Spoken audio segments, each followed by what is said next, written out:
Caroline, Willy, D-Mase, 102.5, 106.3, The Game and The Game Nashville app. We're live from the Hiller Plumbing, Heating, Cooling, and Electrical Game Studios, and we're streaming live on Twitch, Twitter, YouTube, and Facebook Live every single day. Tim Hasselbeck, ESPN NFL analyst, will join us in 1 hour.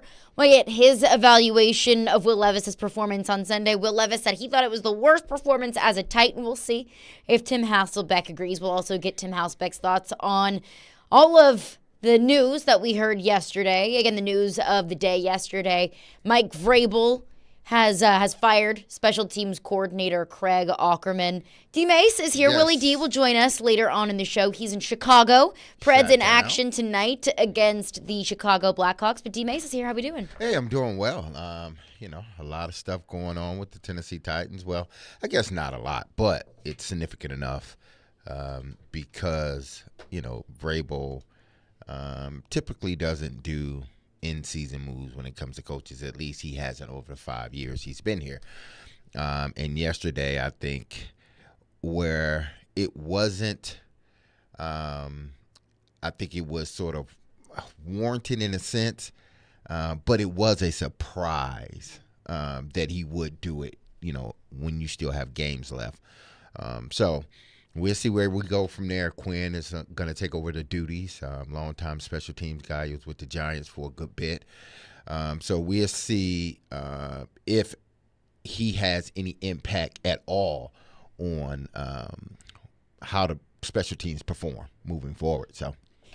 And that's what's interesting to me. And I was listening to Jared's show yesterday, and I know there were a lot of people that were maybe surprised by his response to the Craig Aukerman firing. Of course, Jared's somebody who has been banging on the table the loudest over the last, how long? As long as I've been here. I know that for sure.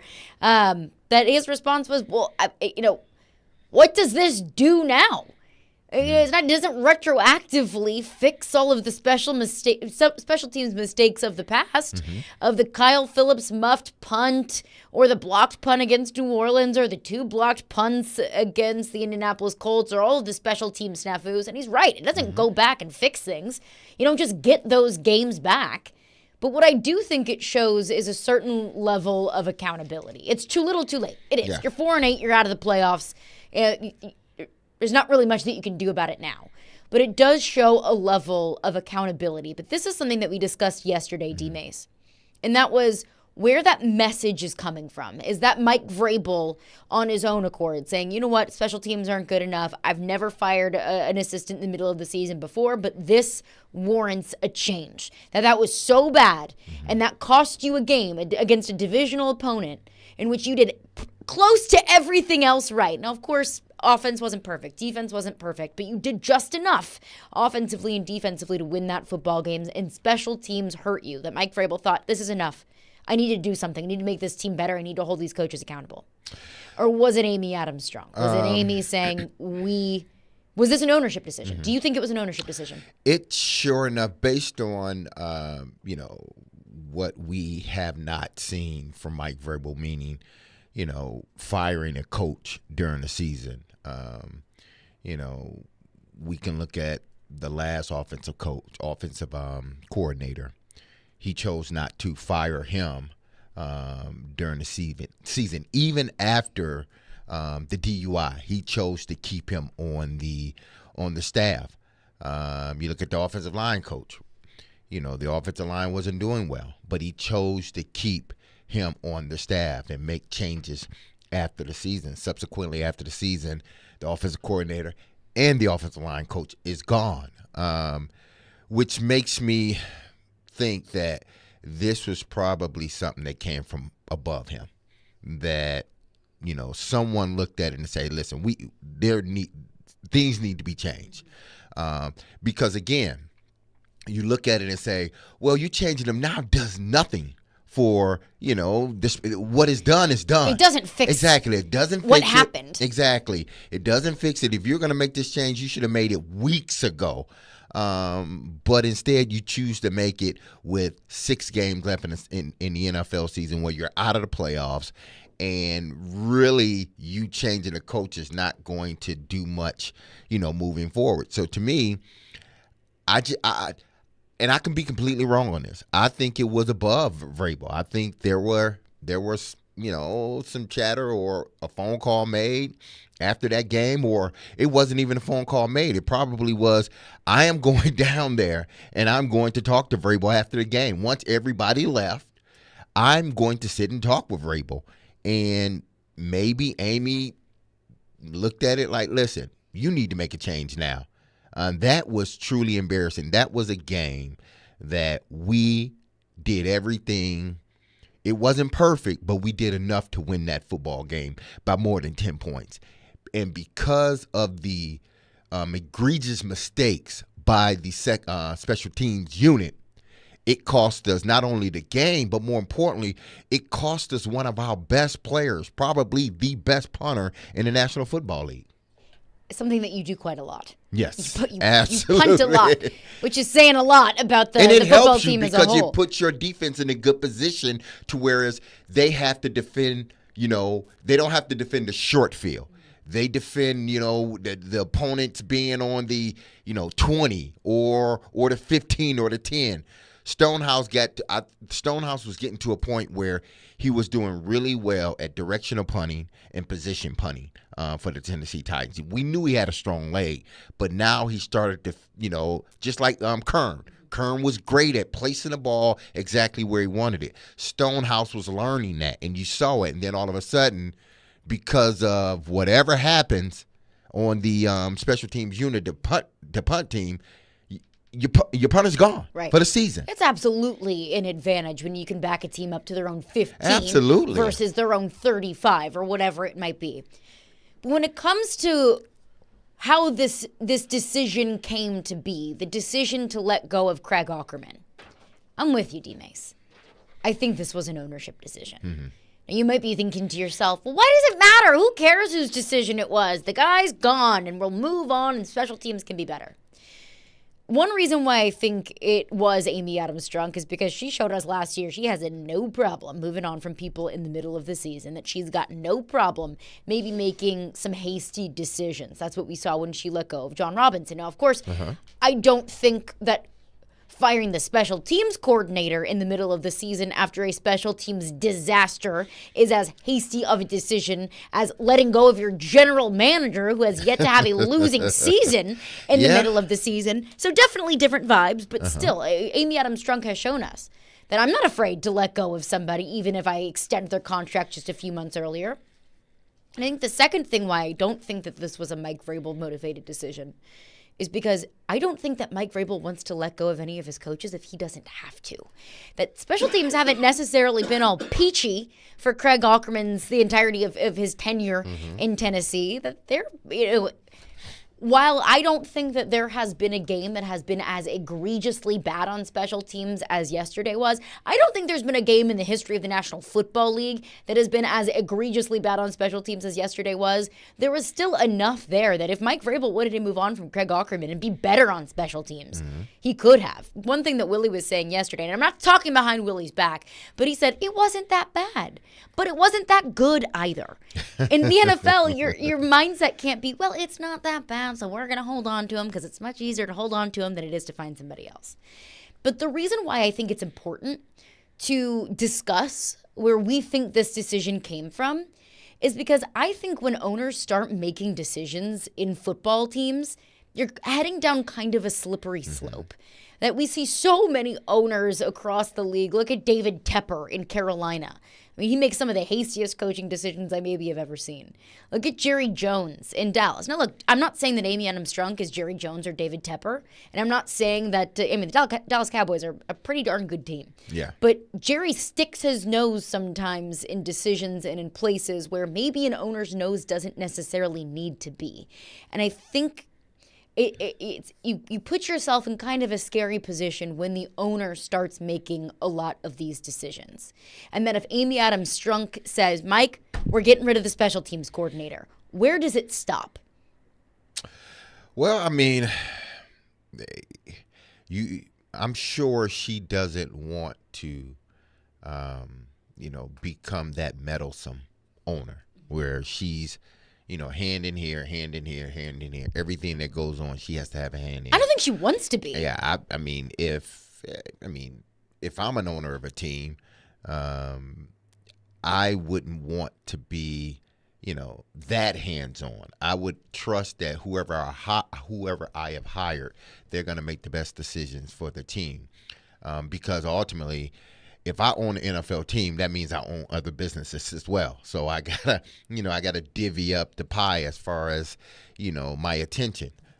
So she doesn't want to be in trying to tell, a coach who they can hire and who they can't. Because frankly, head coaches don't want to play for an owner that has that much unless, you're McCarthy and, you're in Dallas and it's just like, I'm going to take the job because, Dallas is a high-profile team and I can deal with Jerry for a while. But typically head coaches, that's not what they're getting into the business for. They're not getting into the business to be controlled by the owner. You trust that if you hire me, you expect me to go out and do a job and a good job and to hire the guys that I believe that can come in and help me facilitate what I need to in order to have a winning season. And Mike Vrabel especially doesn't seem like the kind of coach that wants to have a whole lot of hands all in on his decision making. Yeah, and I don't think you can truly operate, at 100% capacity, in that sort of realm. Where someone's always, you make a decision because you're in control of the people on the team and your coaches, and then somebody above you that is not in a room with you every day, not on a playing field with you, not going through meetings and all this, comes in and say, nope, I want him out, I want her out, I want this person out. No, you don't want to deal with a person like that. So, in this situation, I just think it came to a point where I'm not sure. I'm not going to say Mike wouldn't have made a change at the end of the season, but do we think he really would have? If we are to believe that Amy, which I do believe, and again, I could be completely wrong on this. I have no inside, knowledge. I have no sources that's telling me otherwise. This is just my opinion. But I'm not sure Mike would have fired him after the season. Because Mike has made not necessarily excuses, but he has come up with a reason why every time when it came to Ackerman. And again, listen, this is a results-based business. And you're going to get some guys get a longer period of time to prove they can either coach or play in this league. Some guys get a shorter period of time. Well, it seems like Ackerman has gotten a longer period of time to show what he can do. And hey, listen, he may go somewhere else and be a great special teams coach. But for this team, what was going on, somebody got to fall on the sword. And it was Ackerman that fell on the sword. And there is an aspect of that I think you're right, falling on the sword. Mm-hmm. I might use the term sacrificial lamb. Mm-hmm. That we all know the heat's on Mike Vrabel. Absolutely. I know what Diana Rossini wrote in The Athletic, where she said Titans higher-ups, which I have to believe is Amy Adams-Strunk, believe that they have the head coach in place for future success. But as we discussed after that report, they have every right to change their minds. Amy Adams-Strunk has every right to change her mind. She did it with Mike Mularkey when she said Mike is our coach moving forward, then fired him a week later.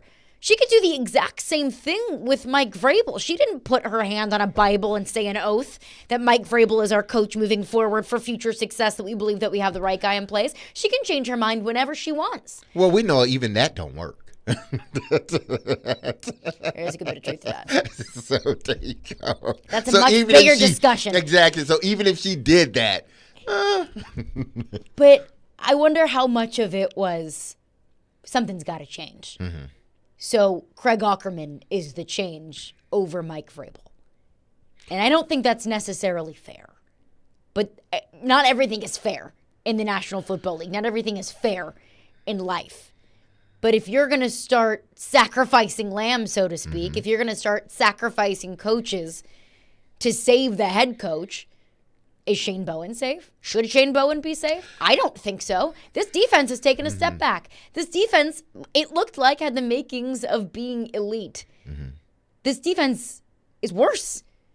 This defense doesn't look very good. It looks good at times. It can be good at times, but this defense is worse. Do we think that Mike Vrabel would willingly fire Shane Bowen at the end of the season? I don't know. I'm going to say no. I would sort of lean toward nah, because to me, you've given him an opportunity when he first took over as defensive coordinator, and maybe he was de facto defensive coordinator. They really didn't name, but anyway, the defense wasn't. That was good. weird. Yeah, it was weird how they sort of. Was he the defense coordinator? I don't know. Maybe he is. Yeah, Vrabel has something to do with it. Okay, everybody on defense collaborates and they come up with a plan. But when he first took the job, this defense wasn't good. Then they bring in Schwartz. The defense, it does a 180.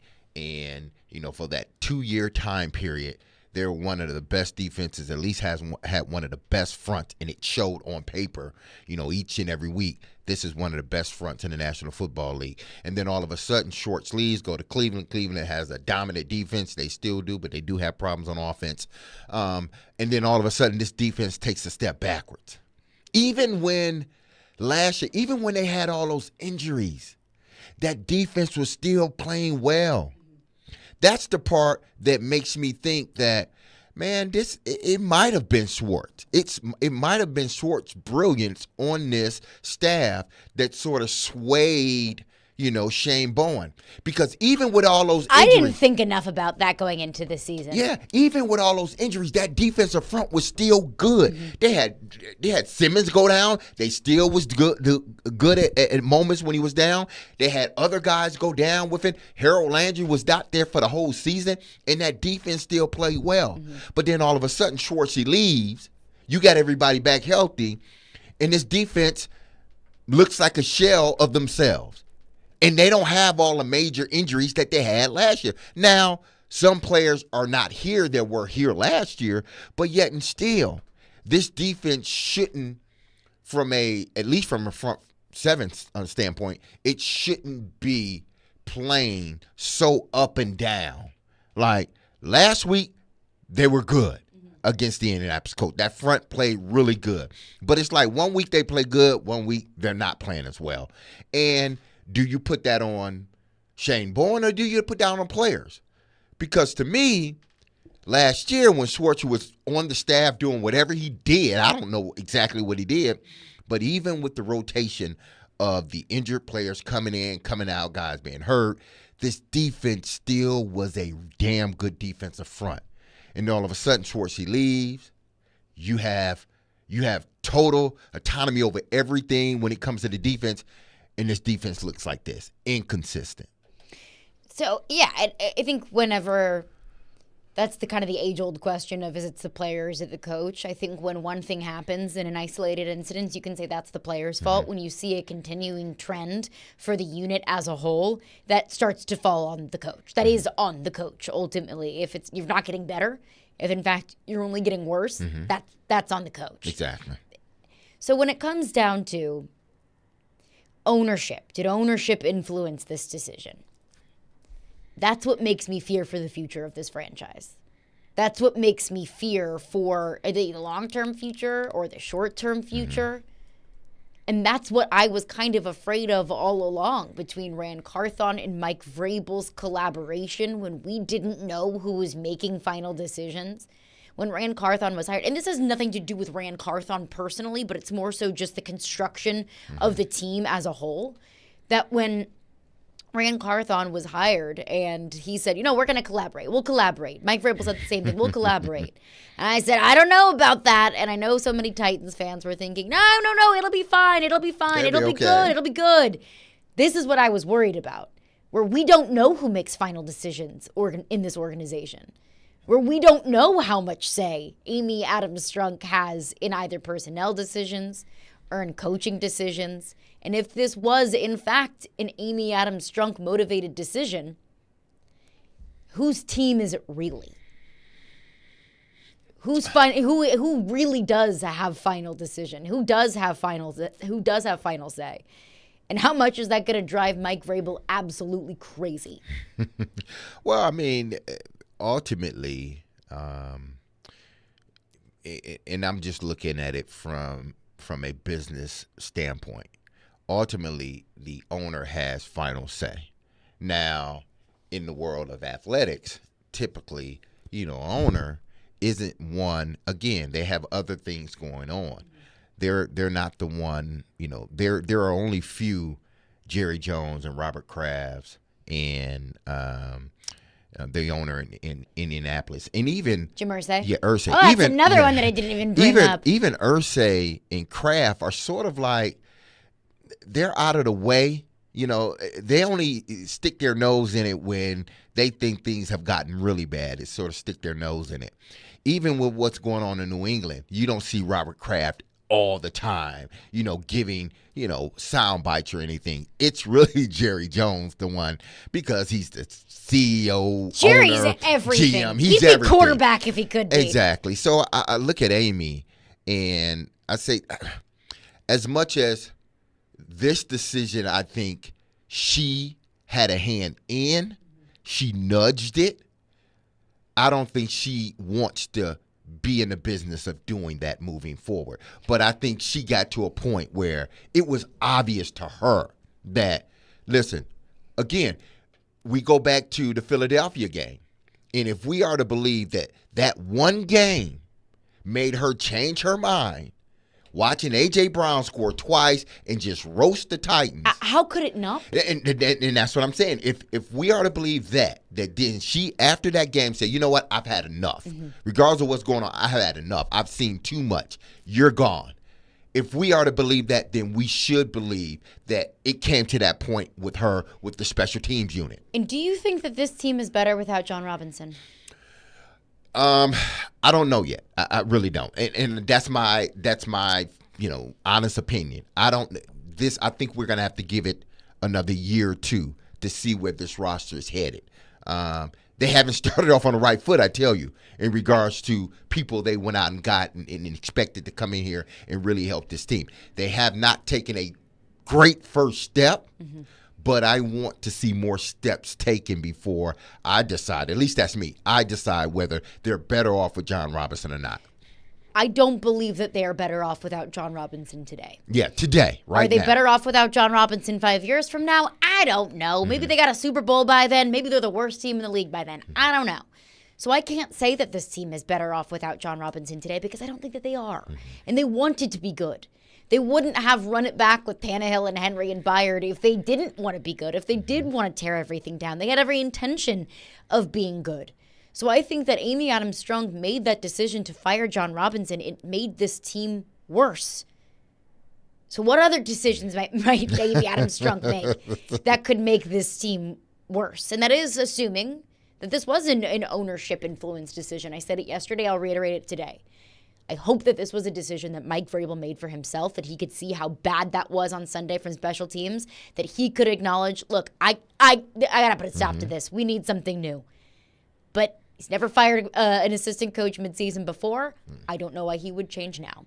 But that is where we are starting. Again, the news of yesterday, Mike Vrabel announced that Craig Aukerman was relieved of his special teams duties. But what does that mean for this team as a whole? We'll get into your phones on that coming up next. Caroline, Willy, D-Mase, Tim Hasselbeck in less than 1 hour. We're brought to you by Zen Sports. Start earning cash rewards on your bets today. Gambling problem? Call 1-800-889-9789. Terms and conditions apply. Must be 21 or older and in Tennessee to bet.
Had any major issues with the special teams unit before yesterday's troubles? Well, I mean, there's always positive plays. There's, plays that, we've had, listen, you can't win games with having, 3 punt blocks. So whether that's, scheme, personnel, it's on everything. And so again, decided to make a change. That was Mike Vrabel on the decision to move on from special teams coordinator Craig Aukerman. Now look, you can talk about the special teams, how that doesn't necessarily fix the special teams woes of this year, how maybe things get better throughout the rest of the season, maybe things don't, but I think the bigger picture thing here too is where that decision came from. Because we've been questioning the relationship that's going on behind closed doors, the relationship between Amy Adams-Strunk and Rand Carthon and Mike Vrabel, and could the firing of Craig Aukerman maybe give us a little peek behind the curtain of the decisions that are being made?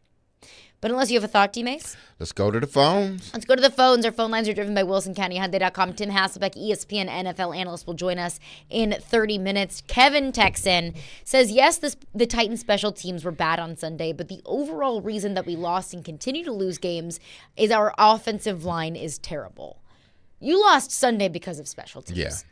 That had nothing to do with the offensive line. Listen, and the offensive line wasn't great. The offensive line was sacked exactly. 6 times on Sunday. They wasn't great, but, you take away, those points off of block field goals, block punts. The Titans win that game. Again, when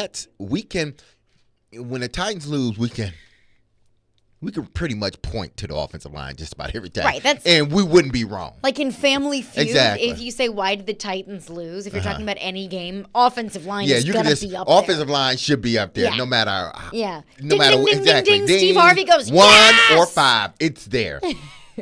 But I think in this game, the offensive line played well enough to win.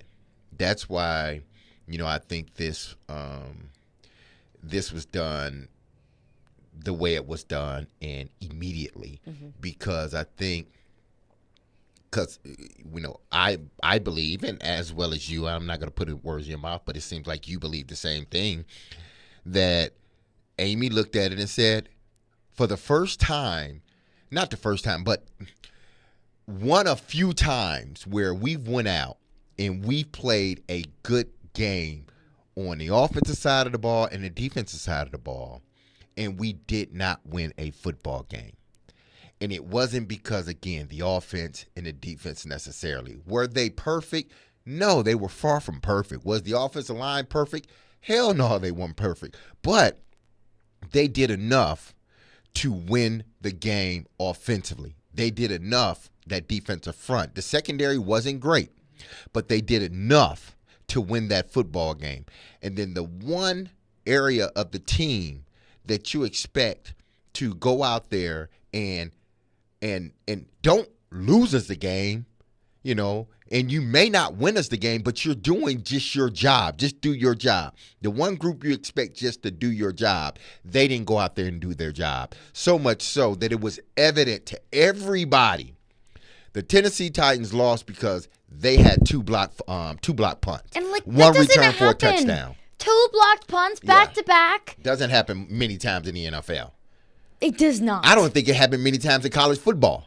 And that's college football. In high school football, I don't think it happened too many times. The division of talent between a college football and the NFL is very, very different.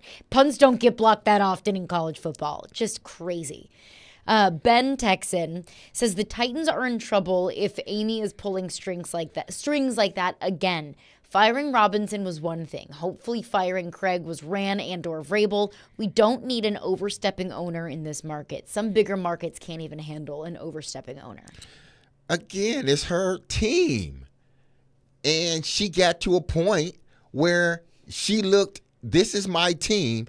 And we haven't, again, we don't see this from Amy many times.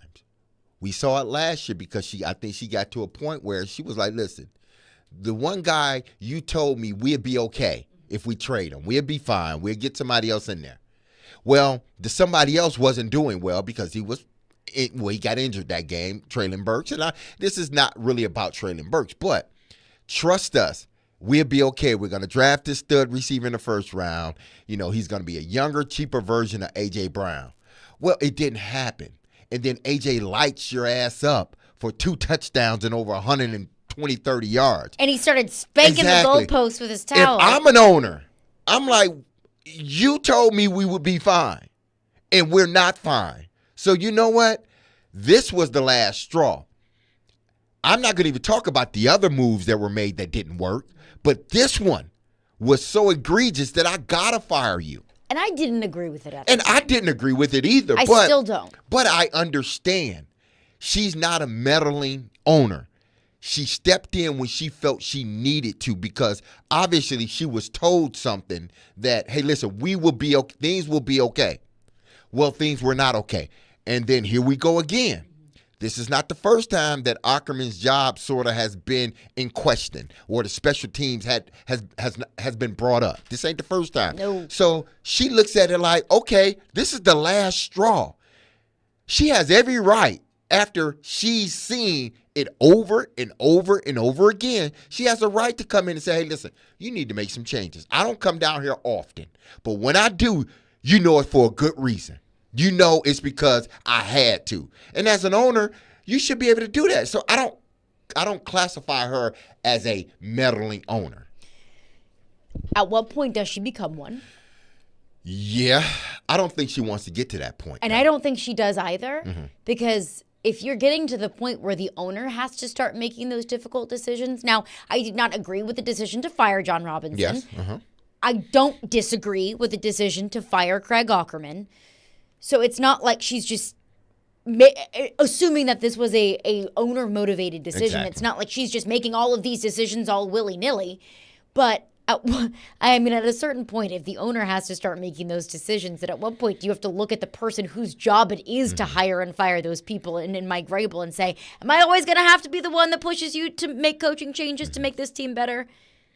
Well, it seems like, hopefully it doesn't get to that point. But I will say this, that if we are to believe, which I think our opinion is, upper management has something to do with this move, because this is uncharacteristic of a Mike Vrabel, considering what has went on with this team and what he chose to keep, or who he chose to keep until after the season. And I know why he did it, because it's like, I don't want to cause no distractions. I want to keep everything in place.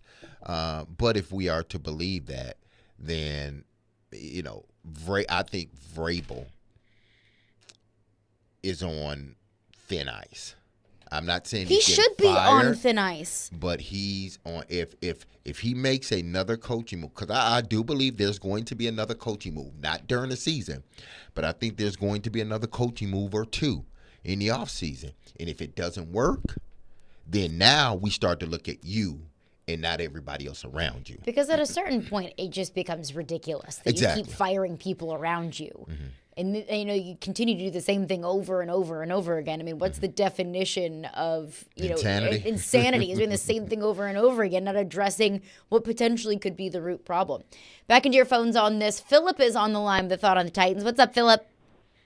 Hey, what's up, guys? I got a couple of questions for D-Mase. I know you was a special team expert pretty much in the NFL and in the college game. So who actually is it? The head coach, or he collaborates with the special teams coordinator to pick out who does what on special teams, or really the special teams coach just says, okay, I want this guy, I want to try out this guy? And my second question is about the second block punt. Now, I know in high school, when we saw a guy coming off the edge, we would change to max protect, where everybody comes in and blocks, the guys coming off the edge, because we saw him sneaking in. The gunner points out that the guy was coming in, but they didn't change to max protect at all. So who fault is that, to where they should have understood that the guy was coming off the edge? Because he did point him out, but he just came in free and nobody changed to like a max protect. But on the opposite side, the other gunner did run in to kind of like coming. I don't know what he was doing, but he did run in. But the guy on the right side didn't. The other side didn't. So who fault is that they didn't change to like either a match protection or something like that? I hang up and listen. Thank you. Thanks for your call, Philip. Thank you, Philip. Let me answer that one first. Typically, you're right. When a guy motions down, you sort of have the leeway to say, whoa, whoa, whoa, whoa, whoa, and then you come down as well as the gunner, so you can get an extra blocker in there. But it was done so late. They timed it up perfectly where you couldn't, because as the guy was motioning in, the ball was being hiked. So they timed that up perfectly. He saw it at the last minute and he pointed it out, which that's what his job was. But he timed it up so well that he couldn't do anything. There was nothing he can do. There was nothing the gunner could do to stop what was going on, because they timed it up so well. If he tries to stop, the clock is going down. You got the game clock or the what is it, 40-second clock is going down. Yeah, play clock is going down. And then it's like the ball is already, the center is already in his motion to hike the ball. Only thing you can do is point at it, because again, that gunner timed it up, that hold-up guy timed it up so well that it was just a good play by him. You got to chalk it up as a good play in regards to trying to get that extra blocker in there. That's something that should have been discussed, because again, I don't know if Indianapolis had done this before, but if they had, then that's on Ackerman to say, hey, listen, we got to be aware of that guy motioning down at the last minute and trying to block. So everybody just be aware of that, because it may happen. If he didn't bring it up now, that is on him. But I'm sure if they did it once, then he probably brought it up and they just didn't block it well, or they timed it so good that, there was nothing you can do. Sometimes, listen, they get paid just like the other guys do. And sometimes, they time it up just perfectly. And there's nothing you can do. You just hope that you're able to get it off in time where he doesn't block it. Or if you do get it off, it's a roughing and kicker. So he's right. Match protect they can do, but I think he did it he timed it up so well that there was nothing. Really nothing they could do. Really can do. Now, I think when it comes to the special teams unit, the special teams coordinator, and, typically it's not too many starters are on special teams. It's usually backups, depending on what special teams unit it is. Now, if it's the field goal block, then it's usually the defense, the first team defense that's out there. If it's field goal protect, it's usually the first team offensive line that is out there 9 times, really 10 times out of 10. Mm-hmm. Those 5 guys are blocking. So the special teams coach and the head coach, I think, and position coaches, because you're taking guys from their room, they all have a hand in sort of who was on what, and but it's ultimately up to the special teams coach to get his 11 guys on all of them, the guys that he wants, and he's going to coach them up. So ultimately, it's the special teams coach job to make sure he has 11 guys that can go out there and get the job done. And communicating certain things. Exactly. The fact that 2 block punts were even allowed, the first one's bad enough. But the fact that you don't communicate those sort of things to maybe make some adjustments to eliminate that you couldn't recognize that the second time around. I said that after Kyle Phillips fielded the punt in Baltimore. I thought to myself, was Craig Ackerman not telling him, just let it go? Don't make a play on the ball. Just let it go. And if he did and Kyle Phillips didn't listen, then that's on Kyle Phillips. But that is the situation. And then also on Sunday, as soon as Ryan Stonehouse got hurt, I would think Craig Ackerman should have that conversation between Nick Folk and Ryan Tannehill. Go practice. Go practice the holds that you guys have been doing in practice. They did it after the missed extra point, but at that point, you're not getting that point back. At that point, it's a tie game. Now you're sending it to overtime. So it's little things like that where the disconnect was, I think, with Craig Ackerman, that there may be conversations or adjustments that should have been had, messages that should have been received by special teams players that weren't being received. Well, I'm going to tell you what happened on the first block punt. Somebody got free inside between the, A or the B gap. It was one of those And it guys. was quick. Yeah, and it was very quick. So the next go around, what do you think they're doing? Paying attention. They are uber paying attention to what's going on inside. And now they're not worried about what's going on outside. Well, what good teams and good coaches do, they say, you know what?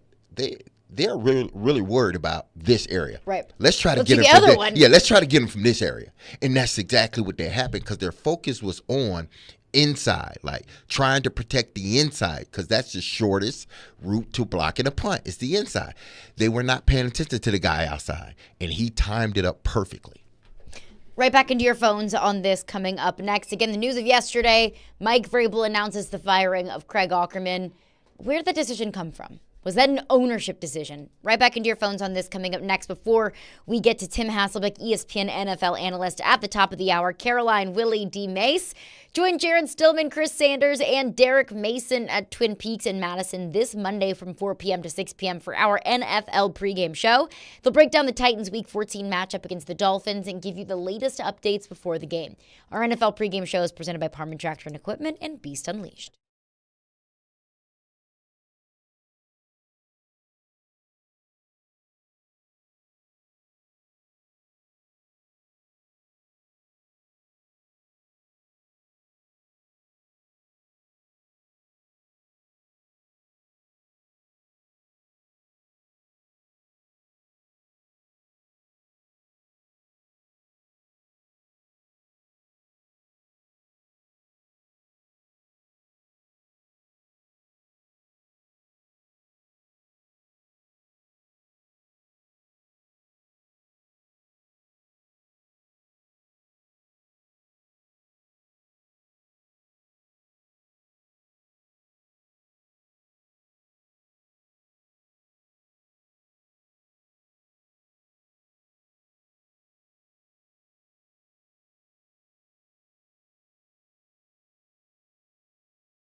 Caroline, Willy, D-Mase. We'll chat with ESPN NFL analyst Tim Hasselbeck in 10 minutes. Want to get into your phones. Again, the news of yesterday. Mike Vrabel announced that they relieved Craig Aukerman of his special teams duties. Before we get into your phones, D-Mase, I have a question for you. Yes.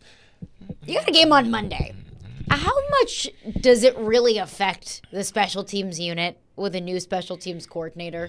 Like offensive and defensive coordinator, probably more specifically offensive coordinator, you can expect some big changes. That's a pretty massive shift for the offense. But like, how much does it really change things with the new special teams coordinator? It does, because anytime you change a coach that is actually running that unit, it's going to change. That's head coach, position coaches.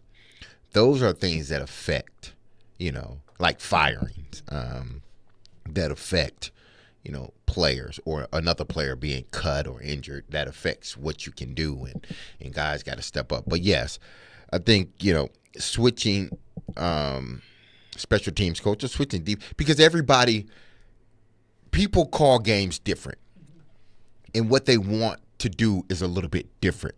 They may put an emphasis on one thing that the last coach didn't.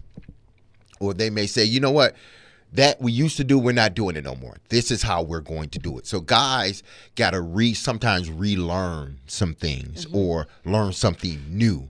So that can affect them. And then they got to deal with, okay, you got a new holder too. That stuff means a lot. Holders, snappers, people look at those, those are the unsung, those are sort of the guys that get lost in the shuffle. Nobody ever talks about it until they mess up. Right. But those guys are critical in a kicker's and a punter's life. Because if you don't have a good snapper or a holder, then your life's going to be, you doing your job is going to be very difficult. So you need a really good snapper, a really good holder. Guys that you can count on. Things that exactly, can just absolutely kill you. See as what we saw on Sunday. Absolutely, Yeah. Those little things mean a lot in NFL games.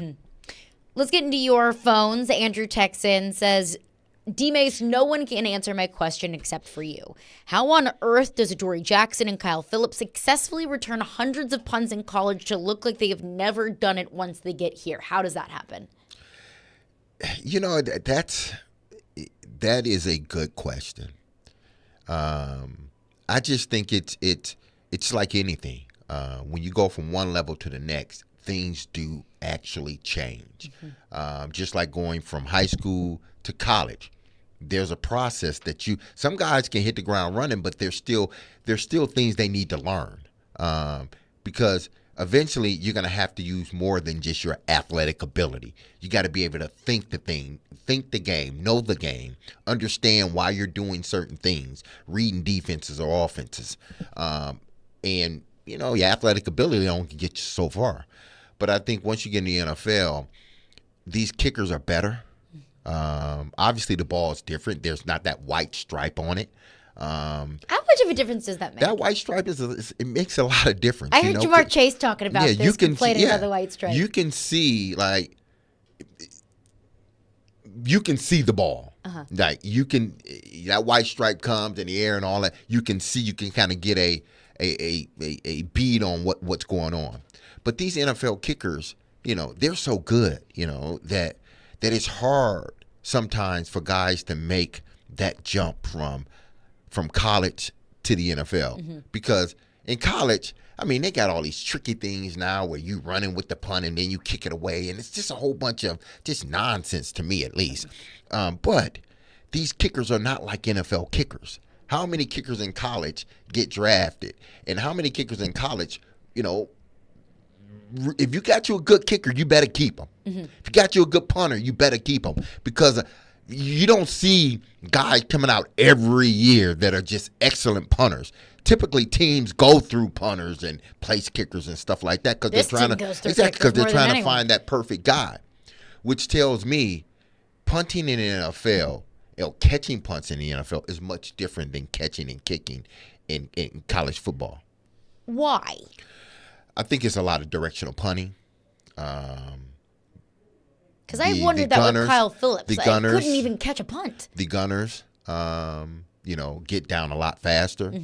The rules are a little bit different, I believe, in college as opposed to the NFL.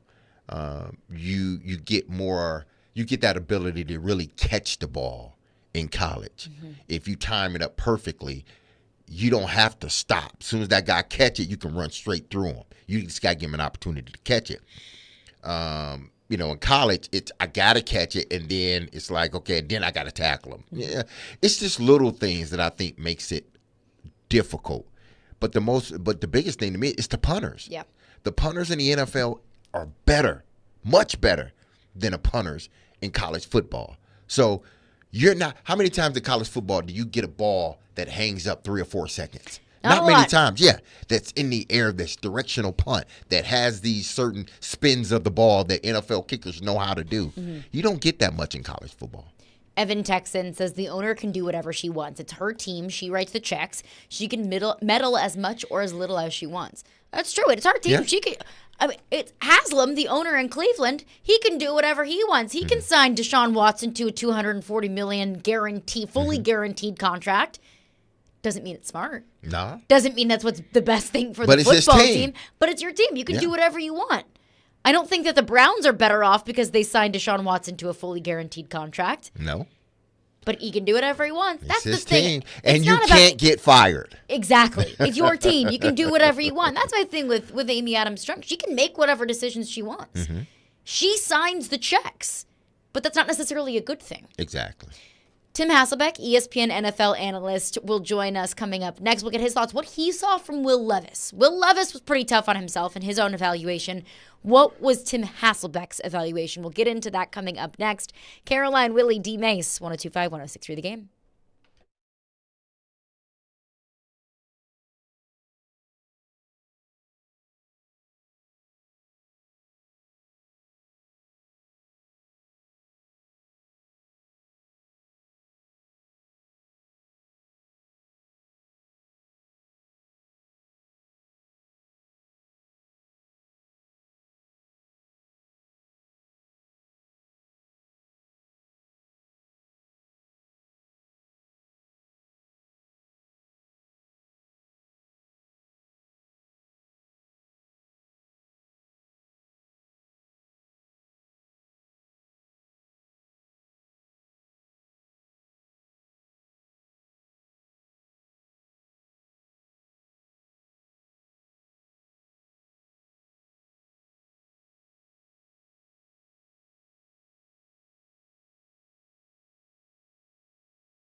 Caroline, Willy, D-Mase, 1025, 1063, The Game, and the Game Nashville app. We're live from the Hiller Plumbing, Heating, Cooling, and Electrical Game Studios, and we are streaming live on Twitch, Twitter, YouTube, and Facebook Live every single day.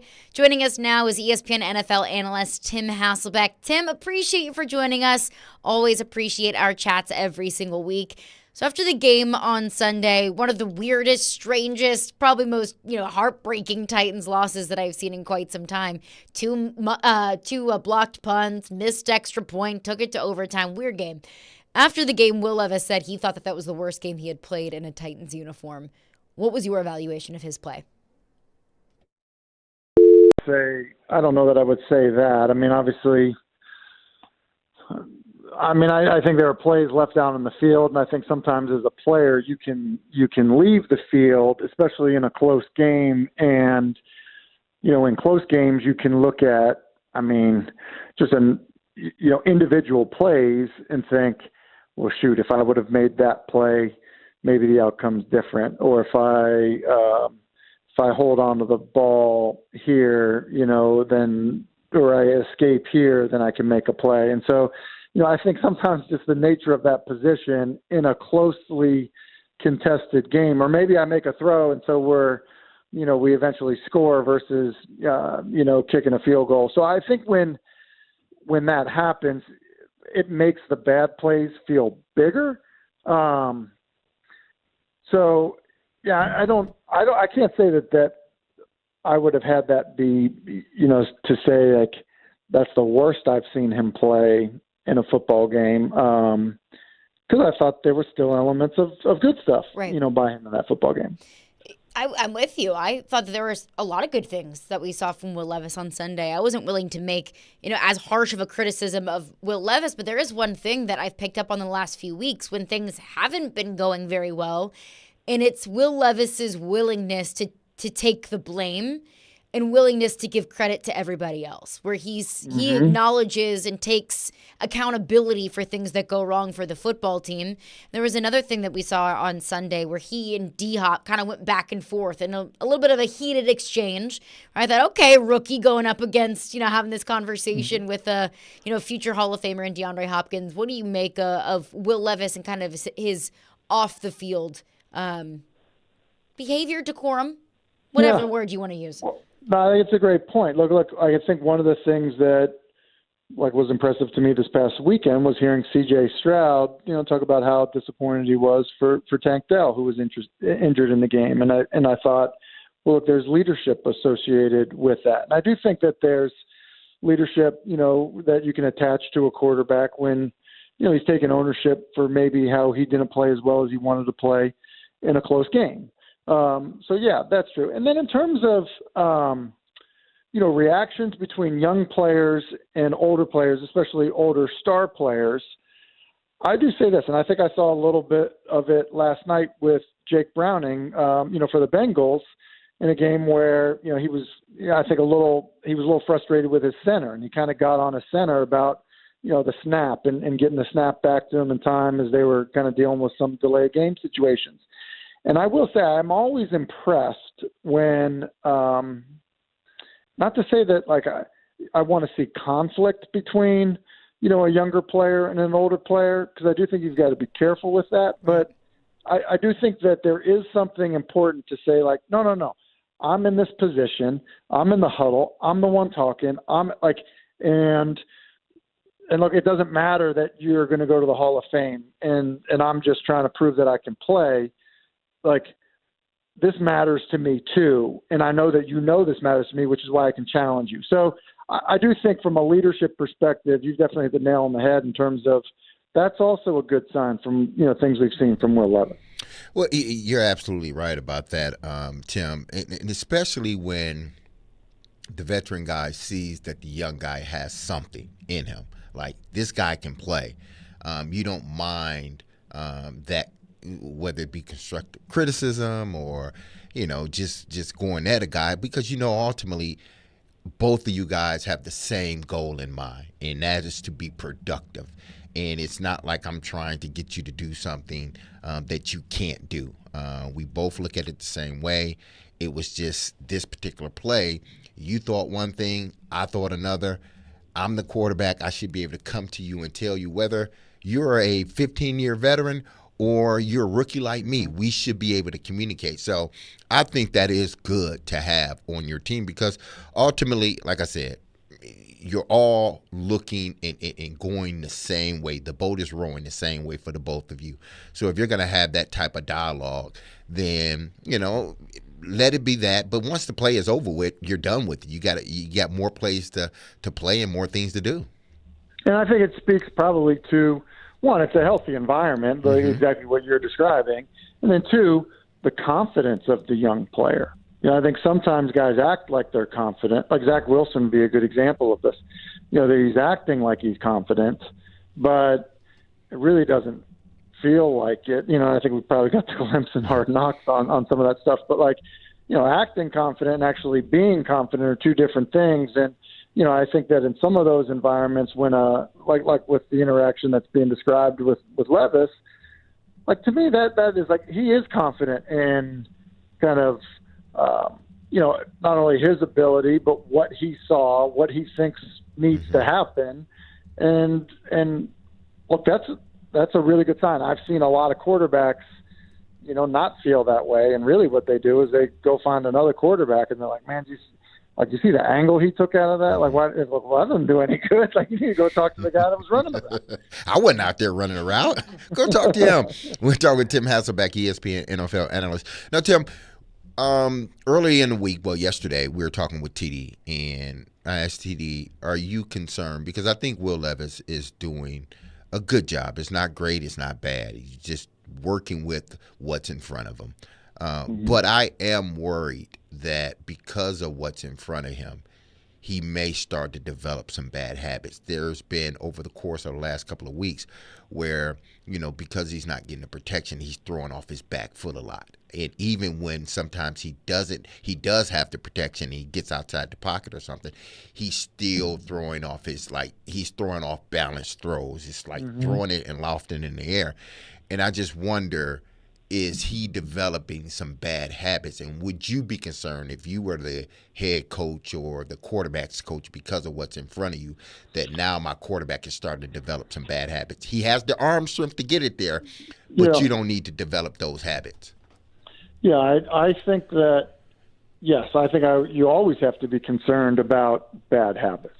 So, like, whether it's, Will Levis or Patrick Mahomes, I think you always need to be cognizant of that and try to protect against that. And so I think anybody that's coaching him needs to, always have that in mind. And so, and I would think that it would. Now, there's another element of that, which is, look, because he's super talented, especially as a thrower, and like you look at that one touchdown, he kind of drops the arm angle and, makes a throw, and you're like, ooh, okay, like we'll take that, like, nice job.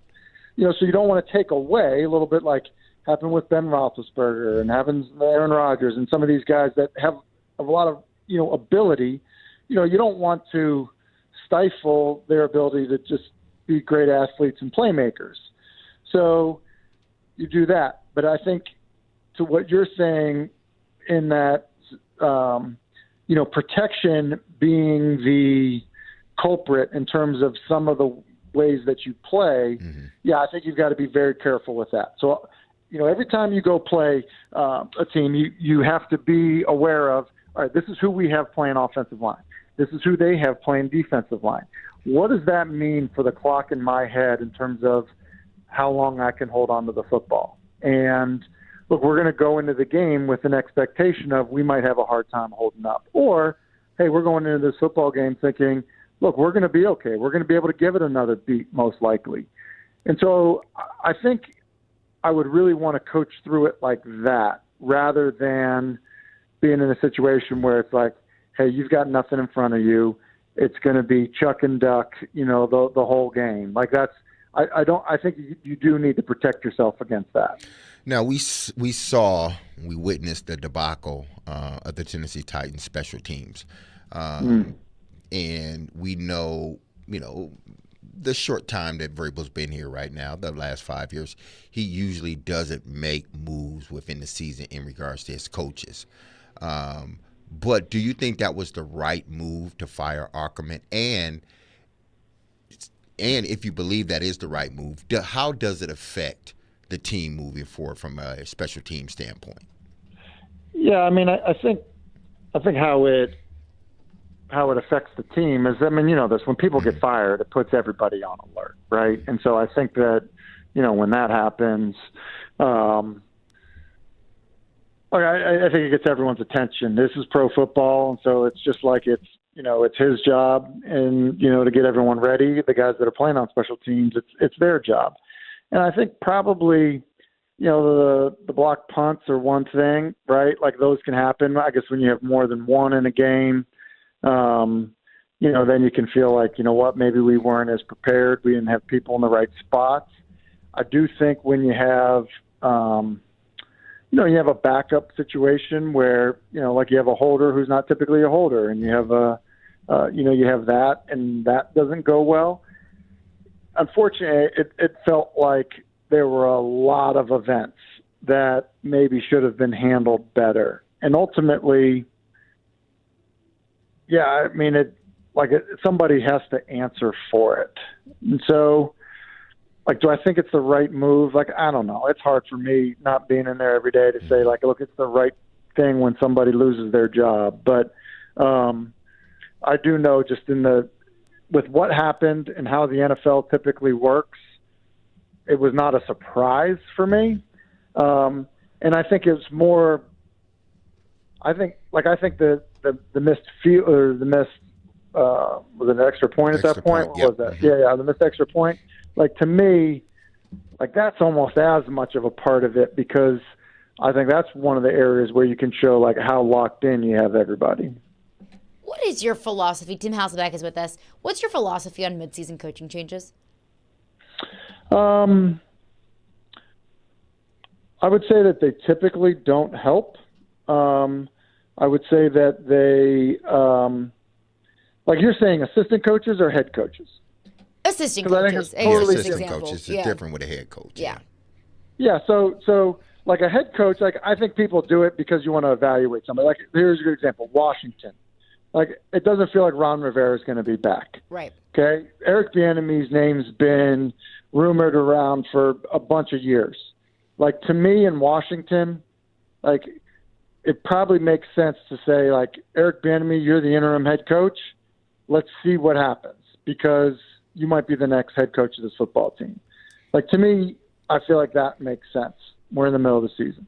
When you do it to assistants, I think that it has to be something where the assistant he was not interacting well with other coaches. You weren't getting the best out of other coaches. I think that matters. And then obviously how the interaction with the players go. So that's what I would feel about, assistant coaching changes during the season. And I think if that's what you're running into, then I think it's okay to make the move.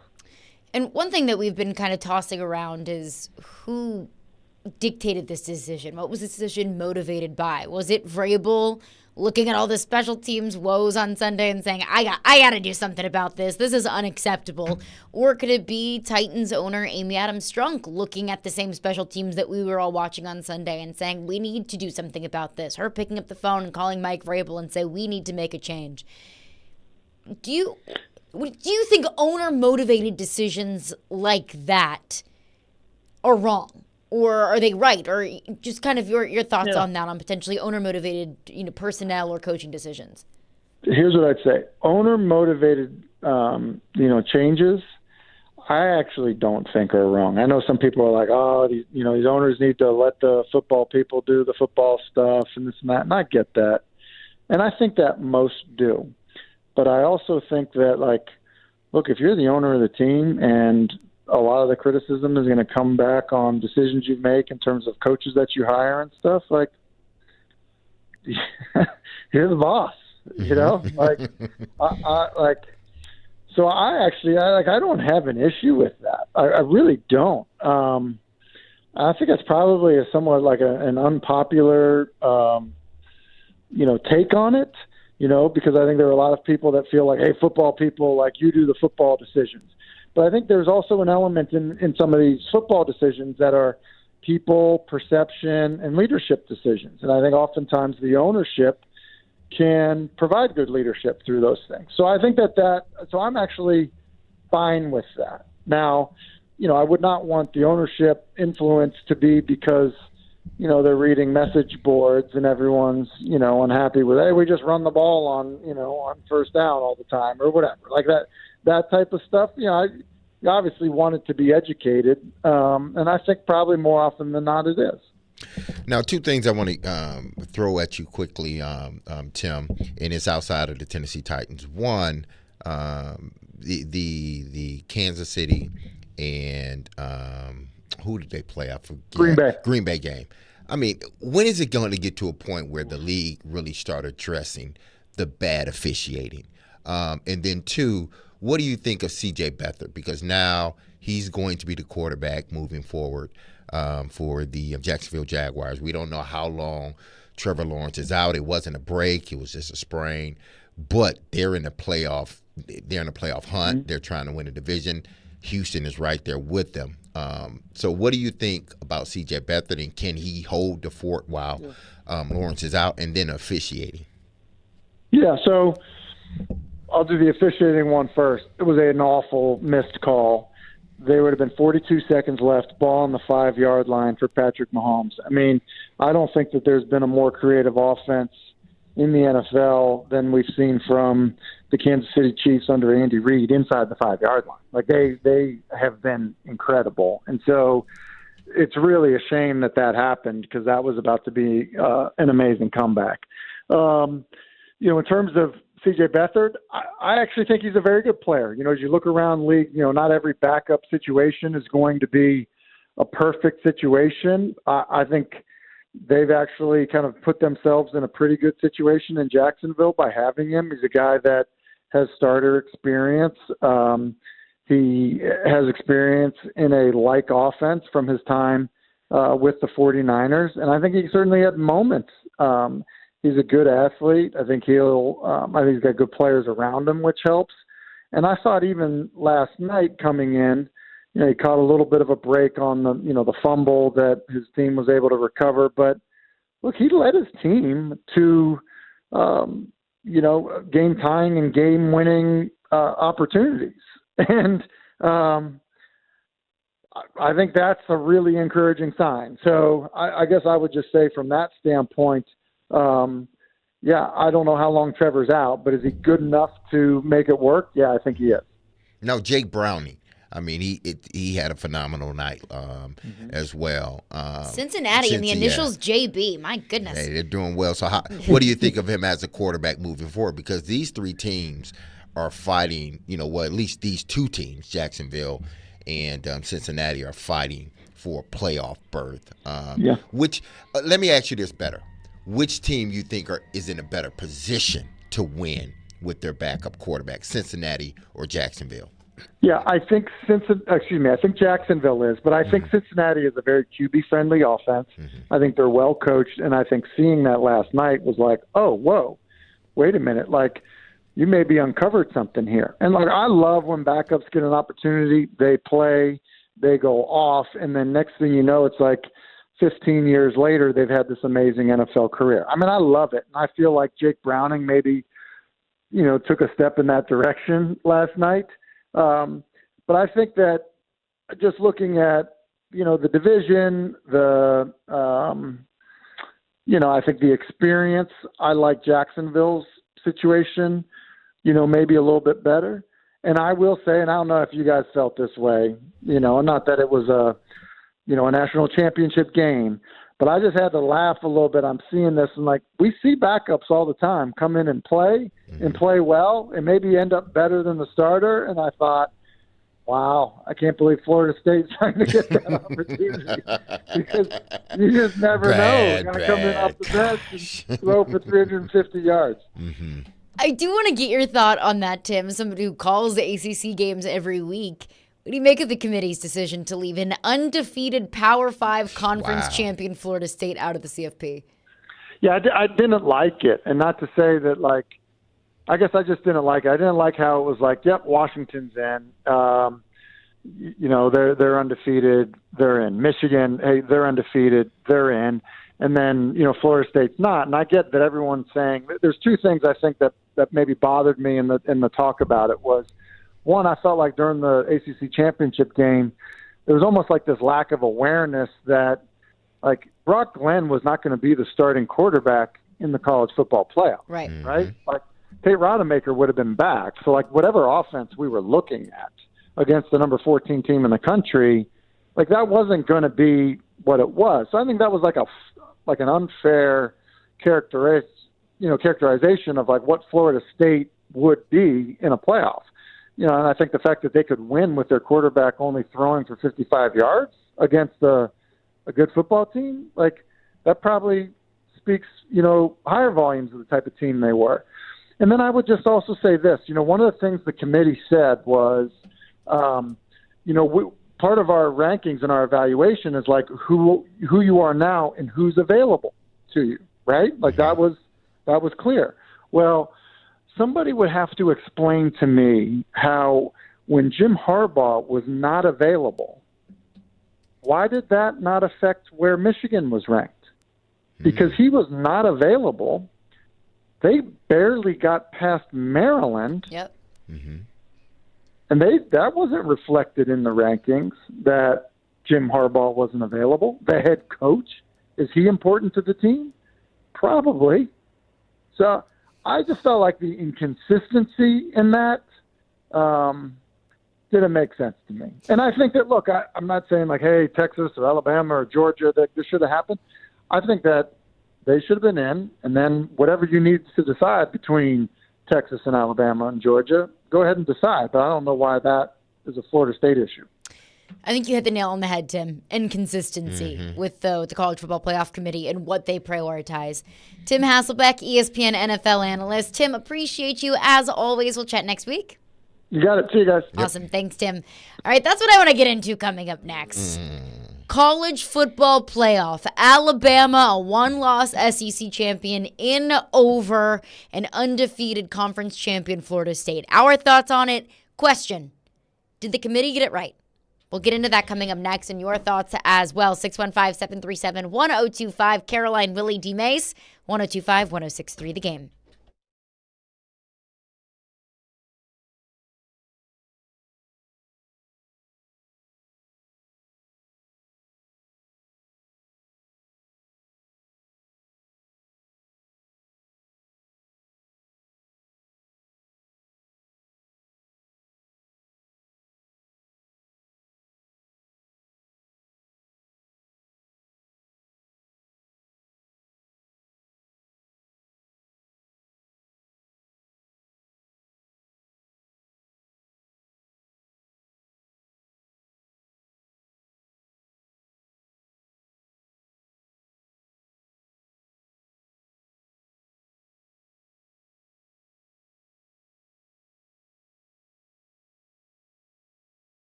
Caroline, Willy, D-Mase. Hey, tune into 93.3 Classic Hits tonight for MTSU men's basketball. The Blue Raiders will take on Missouri State at the Murphy Center with pregame beginning at 6 o'clock and tip-off at 6:30 p.m. Coverage also available on the 93.3 Classic app and at 93.3classichits.com. So the college football playoff Final Four is in. Michigan at 1, Washington at 2, Texas at 3, and the much-anticipated number 4 goes to Alabama after they take down Georgia in the SEC championship game. D-Mase, what was your initial reaction when you saw that Florida State was left out of the top 4? Well, when they put First undefeated Power 5 conference champion to ever be left out of the college football playoff. When they because they do it for theatrics. They do 1 and then they do 2 because those are no-brainers. 1 and 2 are no-brainers. So they throw Michigan up there. Everybody's like, yeah, we know. They throw Washington at 2. Expected that. It's like, okay, we expected that. The minute they put Texas at 3, I said Florida State's not getting in. Because how do you take a Power 5 team that just won their conference and not put them at 3? They're undefeated. They automatically should go to 3. Hell, they probably should have went to 2. But that's neither here nor I'm not complaining about who's 2 because whether you're going to put Washington or Florida State, it didn't matter to me. Right. But the minute they put Texas at 3, I said Florida State's out. And that just tells you that they don't care about what you do during the season. It has nothing to do with, what you do during the season. Because if it did, Florida State accomplished everything that they were supposed to do. They went out and beat teams. They beat, 2 top 10 teams. They beat 3, teams. They beat 2 teams in the SEC, or was it 2 or 3 teams in the SEC? They did everything that they were supposed to do. Beat 2 SEC teams. They did everything they were supposed to do. Even while having a third-string quarterback, their defense stepped up even bigger than what they played during the season. The last 2 games, they played lights out, that defense, because they didn't have their starting quarterback. And my thing is, if you're going to say, well, we didn't put Florida State in because their third-string quarterback.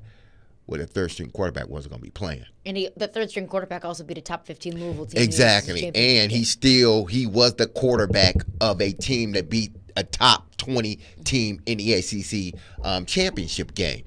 So to me, what you essentially told, what you told everybody else, listen, outside of an ACC team, outside of an SEC team, or possibly a Big Ten team, what you do don't matter. That's basically what they said. You went 12-0 as a Power 5 team. 13-0. 13-0. You had a tough schedule. You beat 2 SEC teams. And they still said, you know what? You don't get a prize. You get left out of the whole thing. You went undefeated. You get left out of the whole thing. So Boo Corrigan is the chairman of the college football playoff. And his excuse, his reasoning was just, dude, you shouldn't even said anything. Dumb and inconsistent. Yeah, you shouldn't have said nothing. He says, we want the best 4 teams in, not the 4 most deserving teams. So when he said that, this was actually a couple of weeks ago, when he said that, I'm thinking someone's going to get screwed here. I don't think that the top 4 satisfies either of those classifications. Because if you're going to get the best 4 teams in, I think Georgia's one of the best 4 teams in the country. So you want the best 4, put Georgia in. Over a Washington or a Texas, whoever it might be. I think Georgia's better than both those teams. Or the 4 most deserving. Well, you definitely didn't put in the 4 most deserving teams because Florida State did everything that they possibly could have done. They won every game on their schedule, including scheduling a very good non-conference Power 5 team at LSU at the beginning of the year, beat them, beat a Florida team with their backup quarterback on the road. And I understand Florida is not really anything to write home about, but still, you beat everyone on your schedule. You won your conference championship game. And what I get so sick and tired of people telling me, well, Alabama would blow Florida State out on a neutral site. Really? Would they? I don't know that. Because I thought Oregon was going to beat Washington. So did Vegas. Oregon was a 9.5-point favorite over Washington. Washington was the better team for 4 quarters. I thought that Georgia was going to beat Alabama. They didn't. I thought that Louisville was going to beat Florida State with their third-string quarterback, but they didn't. So what I think would happen It doesn't matter. What matters is what happens on the field. And you could say, well, Florida State didn't look very good against Louisville. Alabama didn't look very good against an Auburn team that got an Alabama team that got boat raced by Auburn the week before. So with the whole coulda, shoulda, woulda, this would happen, that would happen, that doesn't matter. That's the reason why we play football games. If we want to go off, the playoff based off of who we think the best teams in the country are, then let's just go ahead and make a top 25 at the beginning of the season. Let's not even play a full 12-game schedule. Let's just go ahead and have those 4 teams battle it out. I think it's absolutely ridiculous, and I think it undermines the regular season. Yeah, it does, and you feel for the Florida State players because they wanted at the beginning of the season. Your goal is to put yourself in a position to be in a college football playoff. Handle your business. So when it's time to decide business, you've done everything you needed to do. Right. Basically. So you're telling those 100 some odd kids, 50, 60 of them on scholarship, that, hey, y'all went through this gauntlet of season, and y'all lost your starting quarterback, but this defense stepped up big. That shows me that this is a complete team.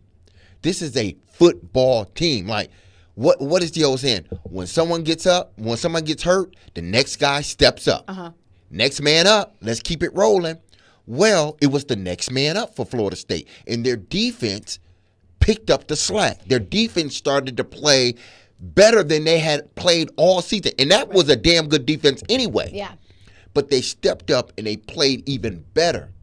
So what you're telling those kids, the last 7 months of the year, the 2-a-day practices, having to stay up at school while everybody else is at home, the going to class, then having to practice, then having to study, the beating everybody on your schedule, all of this stuff, it didn't matter.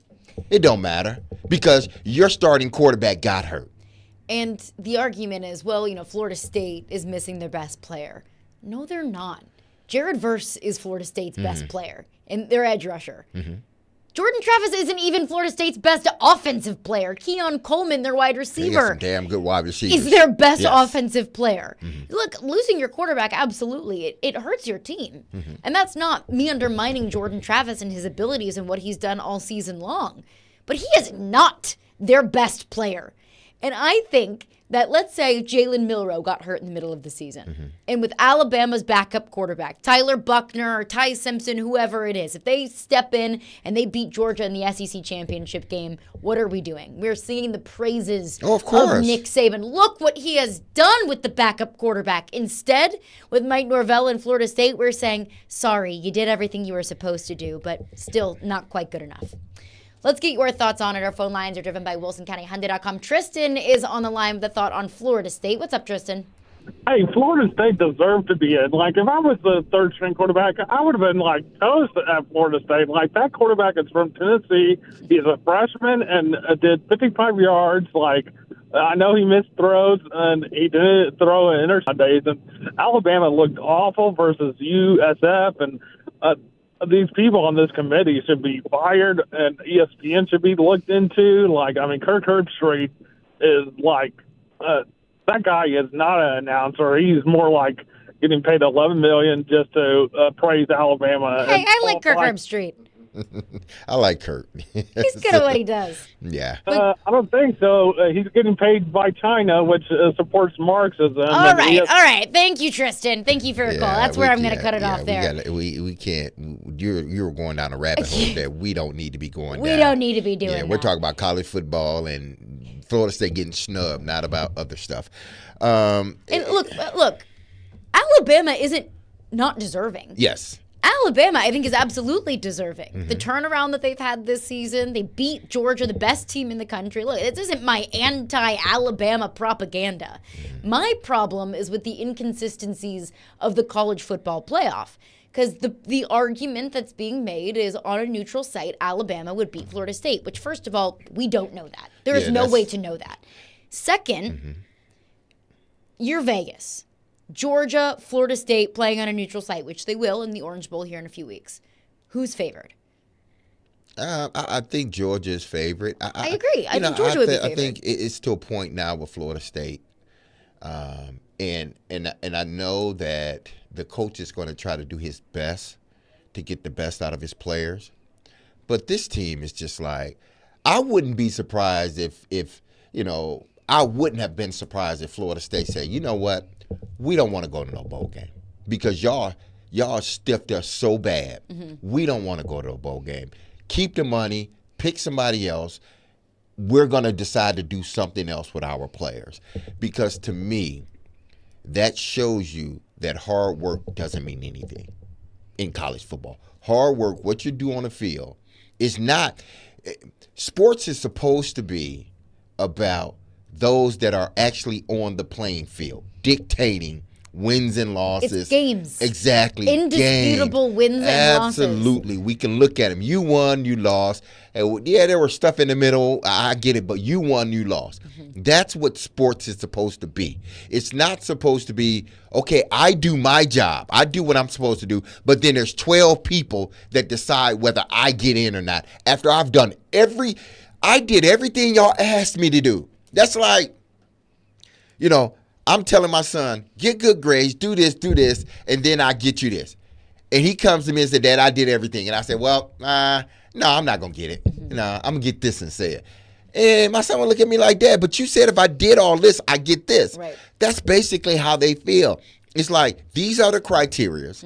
We played within the criteria. We did everything that y'all asked us to do.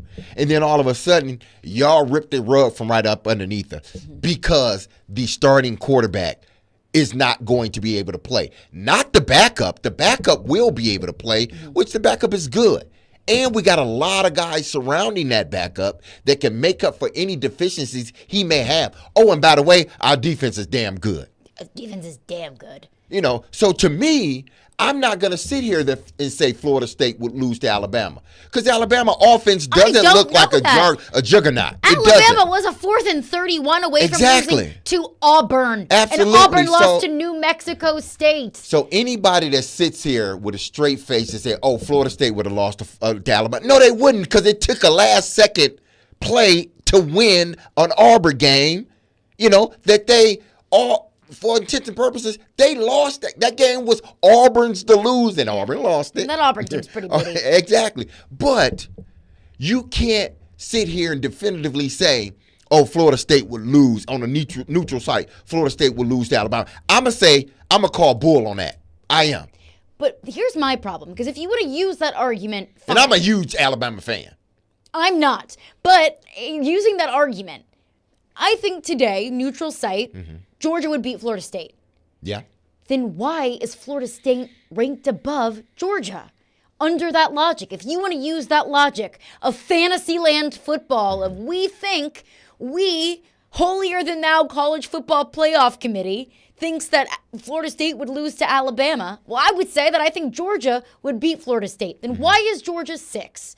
And I know we focus on the top 4 and probably 5 because 5 is the one that we view as, the one just on the outside looking in. But the rest of those rankings matter because I think that the College Football Playoff Committee should prioritize the same things. That you can't just say, okay, well, strength of schedule. Yeah, this team has the best strength of schedule, so you should be the number 1 team.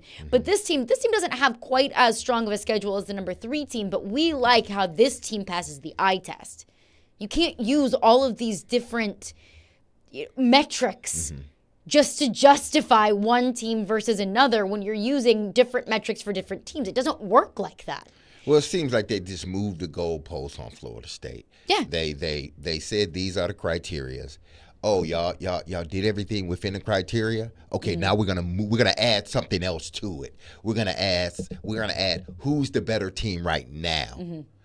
Okay, but didn't we do what we were supposed to do throughout the whole season? Yeah. We went 13-0. Shouldn't we be able to determine whether we're better than the 4th team in the rankings or the 2nd team or the 3rd team? Right. Shouldn't we be able to decide that on the field? Yeah. Not in the boardroom with 12 other people. That's how it should be. Yes. Decided on the field. It's games.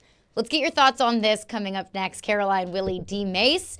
Preds fans, don't miss tomorrow night's Smashville live show at Brewhouse 100 in Bellevue at 6 p.m. You can see your Predators star players up close and personal, get autographs and pictures. This week's special guests are Cody Glass and Colton Sissons. Smashville Live is brought to you by the Black Abbey Brewing Company.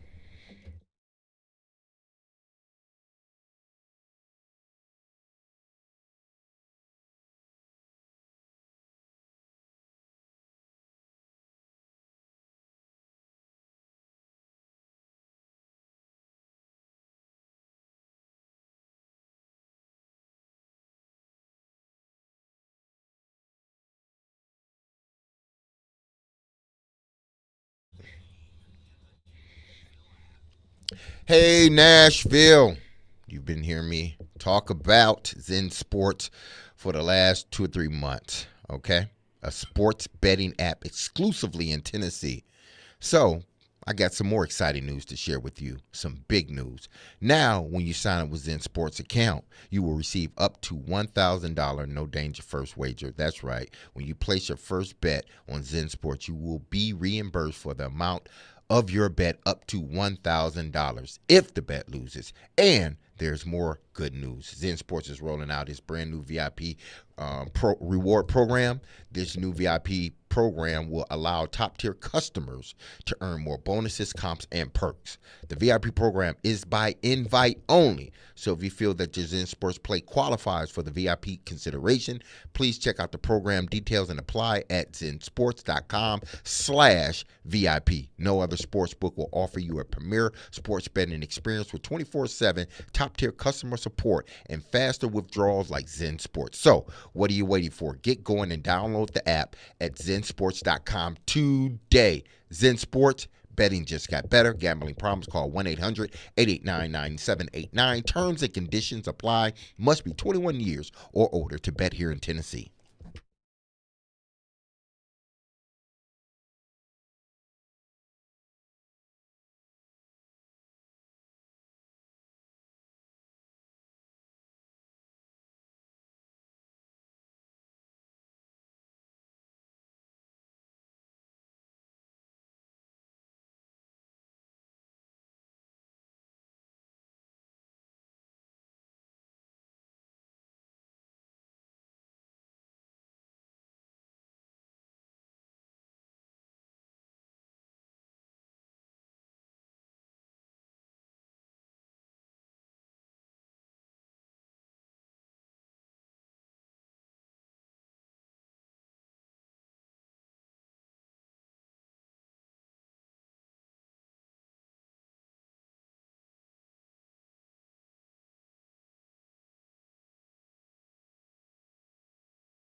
We saw your reaction on television when Alabama was placed into the number 4 spot. I was just wondering if you could tell us what was going through your mind in that moment when you put your head down, and then what you said to the team afterwards.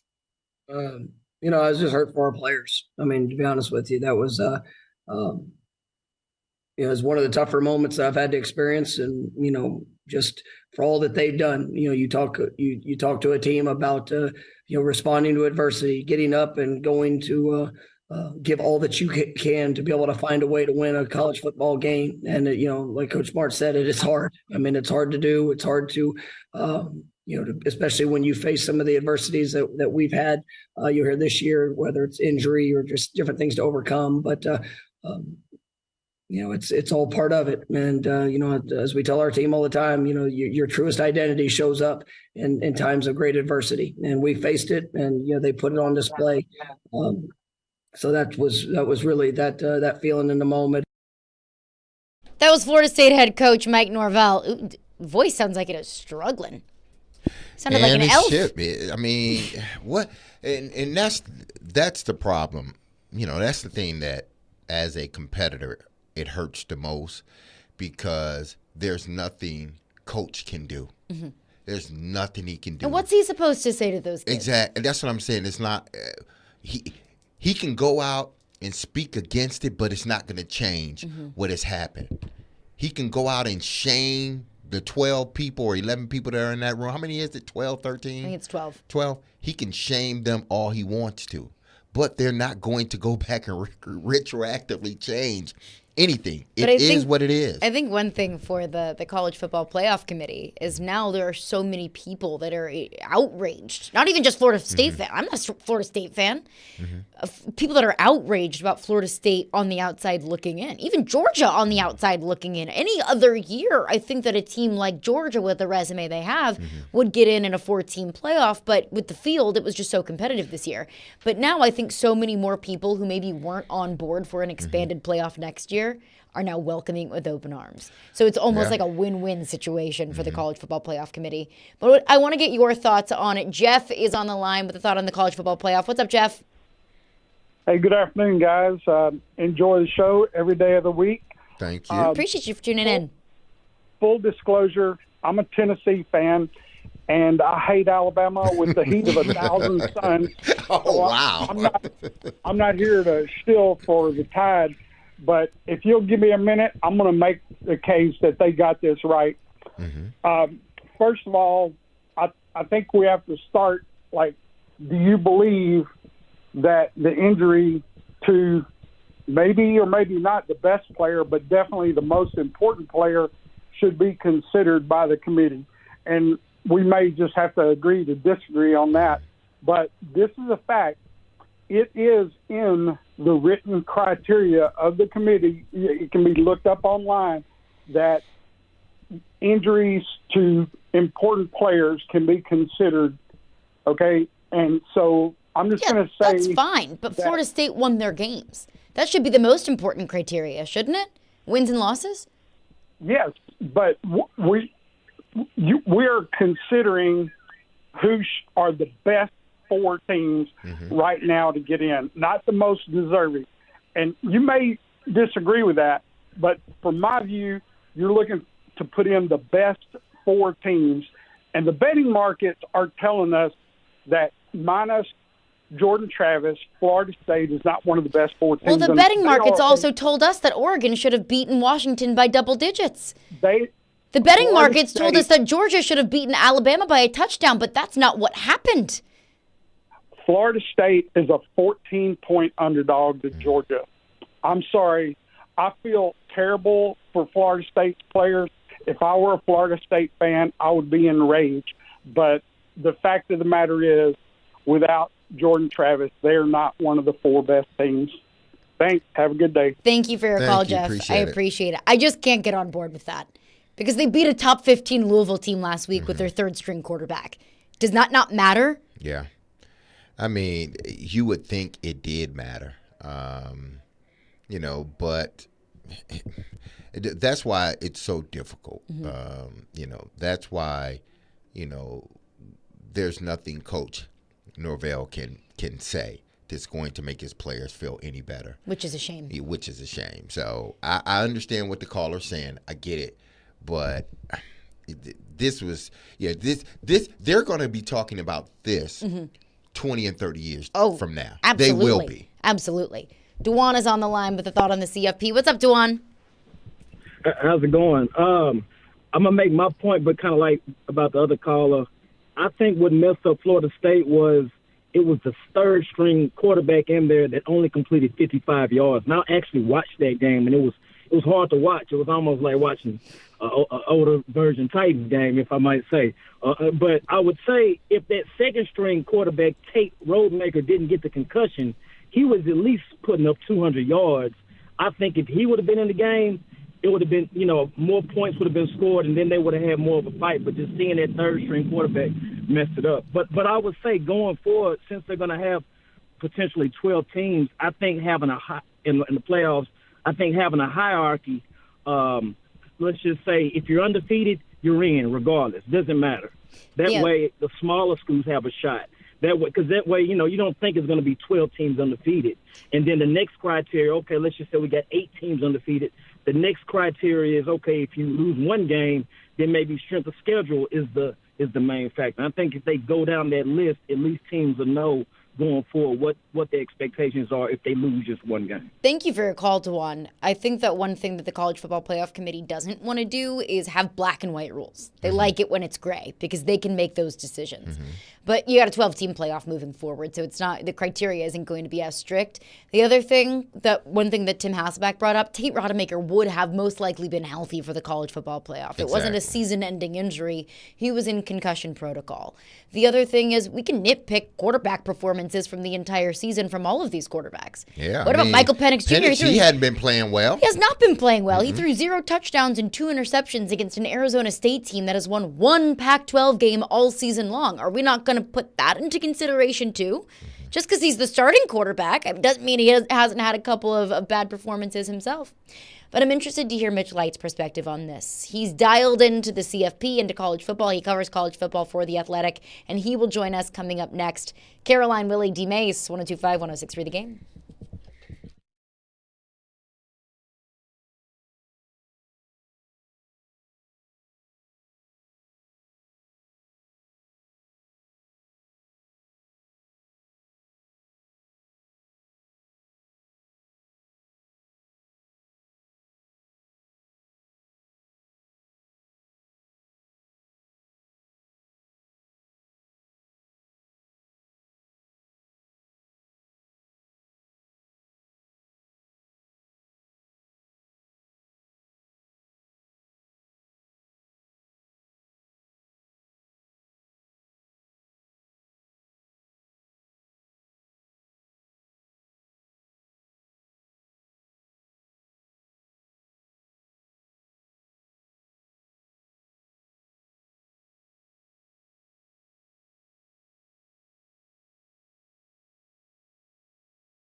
Caroline, Willy, D-Mase, 102.5, 106.3, The Game and The Game Nashville app.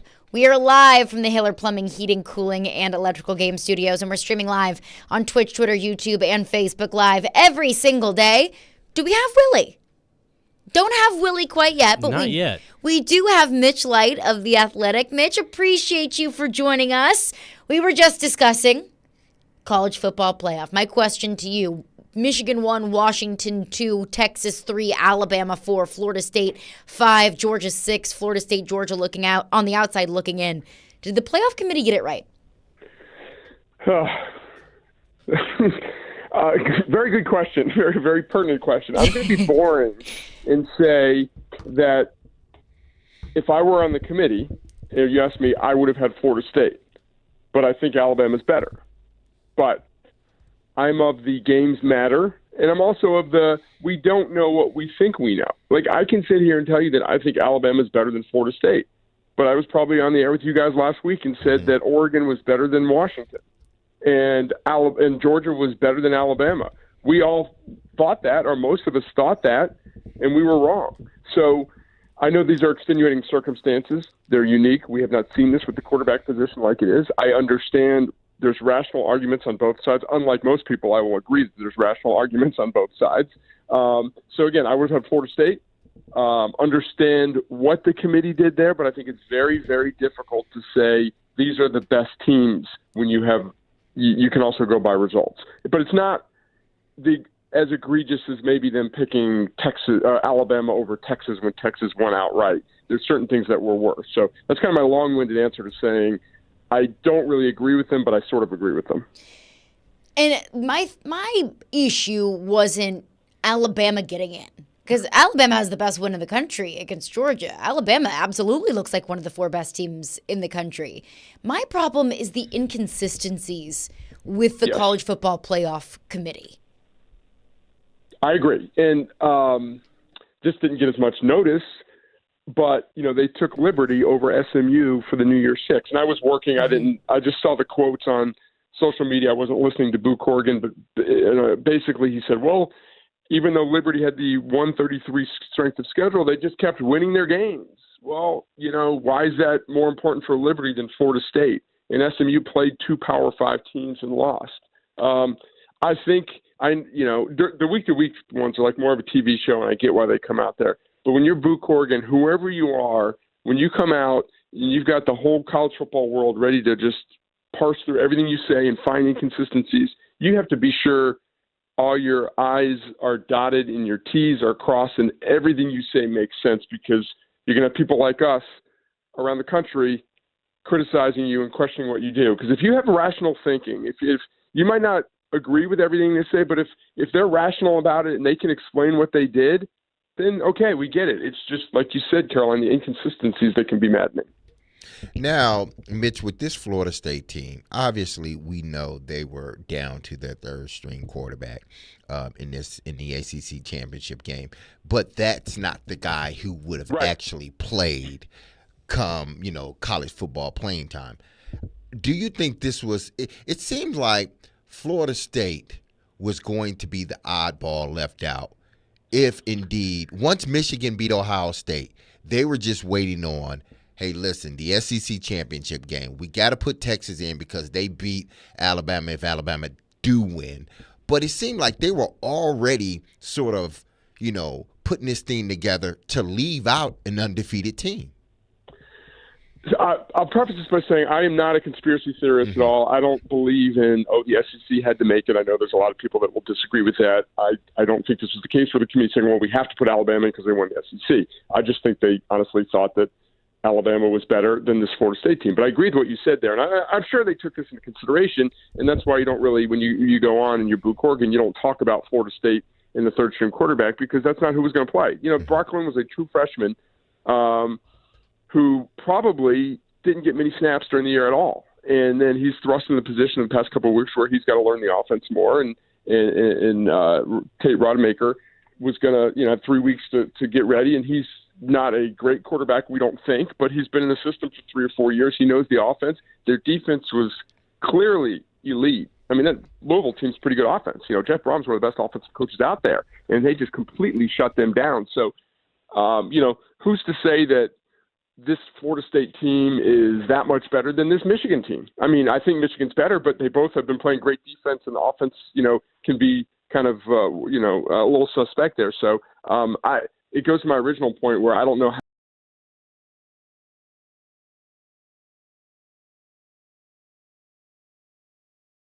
Now, Mitch, do you know why did they choose to use Boo Corrigan as the spokesperson for the committee? He's the head of he's the job of the head of the committee, and I think it rotates. I think that's his second year on.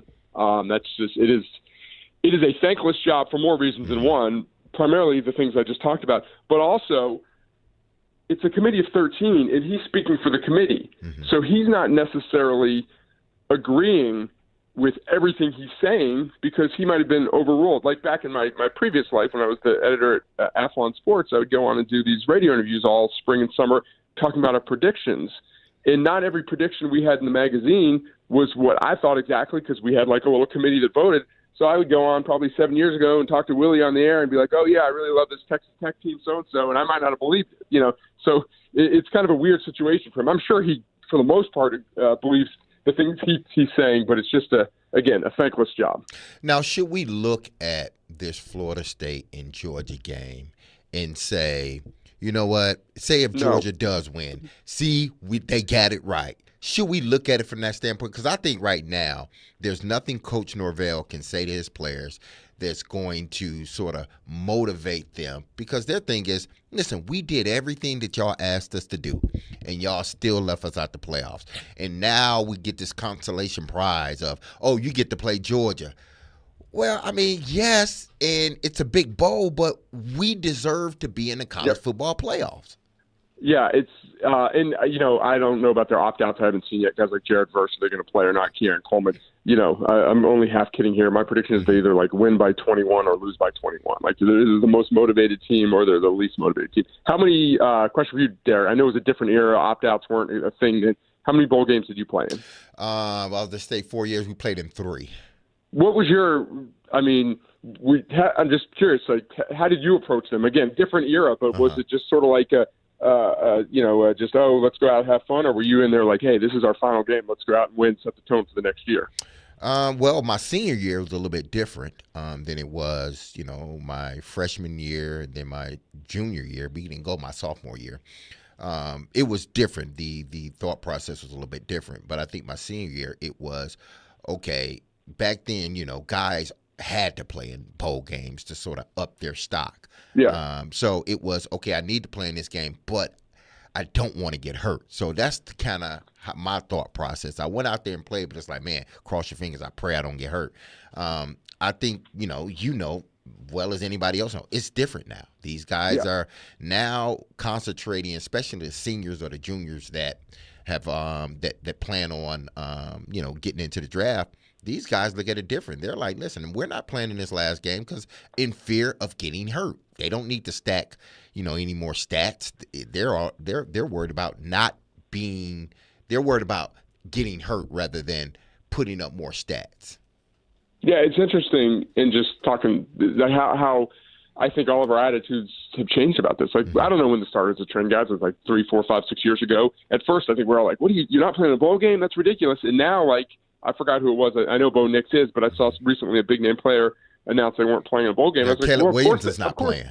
Yeah, of course they wouldn't play. Like, why would they? So it's just everything. You know, we can be outraged by things, and then we slowly become second nature, and we get used to them. So I mean, we're adapting as fans of the sport as well. Heisman Trophy finalists were announced yesterday. Jaden Daniels, Michael Penix Jr., Bo Nix, and Marvin Harrison Jr. Do you have a vote? I do have a vote. So I will not ask you who your vote would be, but my question is Marvin Harrison Jr. Look, Marvin Harrison Jr. is a spectacular player, and what he's meant to Ohio State is invaluable. I can't help but wonder how much of the Marvin Harrison Jr. hype is fueled by the fact that his name is Marvin Harrison. I think some of it, tell you the truth. We expected him to be good, and he was good. Although he was, you know, it's funny because Ohio State has an unbelievable, and I I always make fun of announcers for using the word unbelievable too much because a lot of things are actually believable. But Ohio State's run of recruiting wide receivers is almost unbelievable. Like in the past, under Brian Hartline, under the past 6-7 years.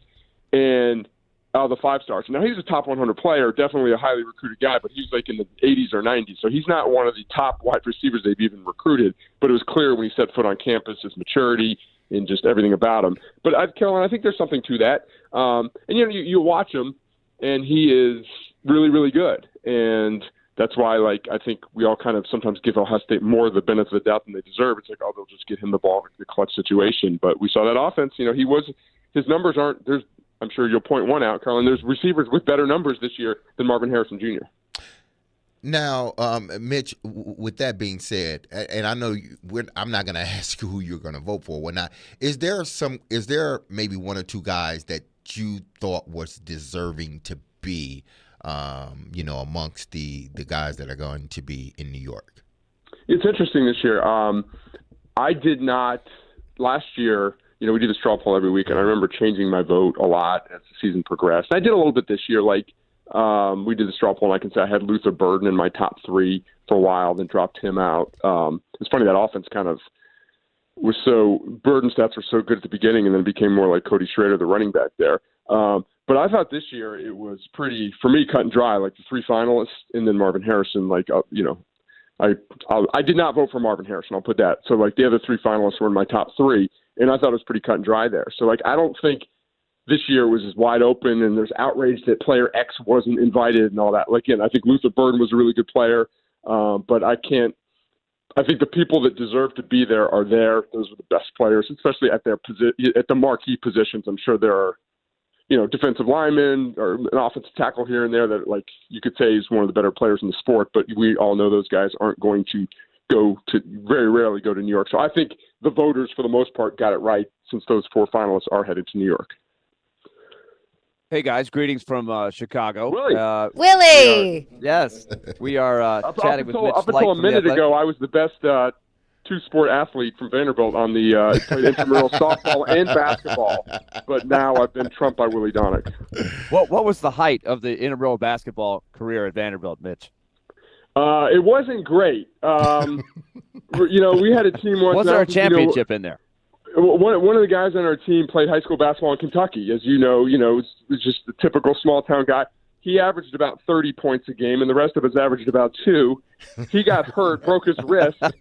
We played a bunch of biology grad students, one bunch of guys, and we were just making fun of him before the game. We got run off the court by 30 points. So that's the y'all needed his 30 points. My biggest my memory there. So the outstanding memory, outstanding. Yes. Talking Mitch Light from the Athletic. Mitch, the portal continues to evolve. We know it was crazy from the start. I'm just wondering what you're noticing with your colleagues on the trends here.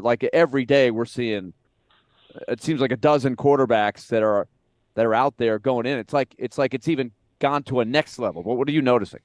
Yeah, that's basically it. The numbers. Max Olson, who you guys I think have had on your show before. Yes. You should get him again. He's we call him the Portal King. Internally, and he monitors all this, and he had a story today, an update, and the numbers were whatever the record-breaking numbers were last year, they were higher this year, and quarterbacks are the ones, there's just, you guys have seen it, there's so many quarterbacks, and, Vanderbilt's had 3 quarterbacks, I think Michigan State's had 3 quarterbacks, It's not just, it's multiple quarterbacks on teams too, and I'm just fascinated in where does everyone find their spot? Okay, let's a guy like Ken Seals played at Vanderbilt for 4 years. We saw him do some good things. I think for the most part, we don't think he's a Power 5 starter or going to be guaranteed a spot by any stretch. He gets an offer from Utah. So if you're a guy like Ken Seals, Cam Rising's coming back for a 6th year, but they've had 2 backups transfer.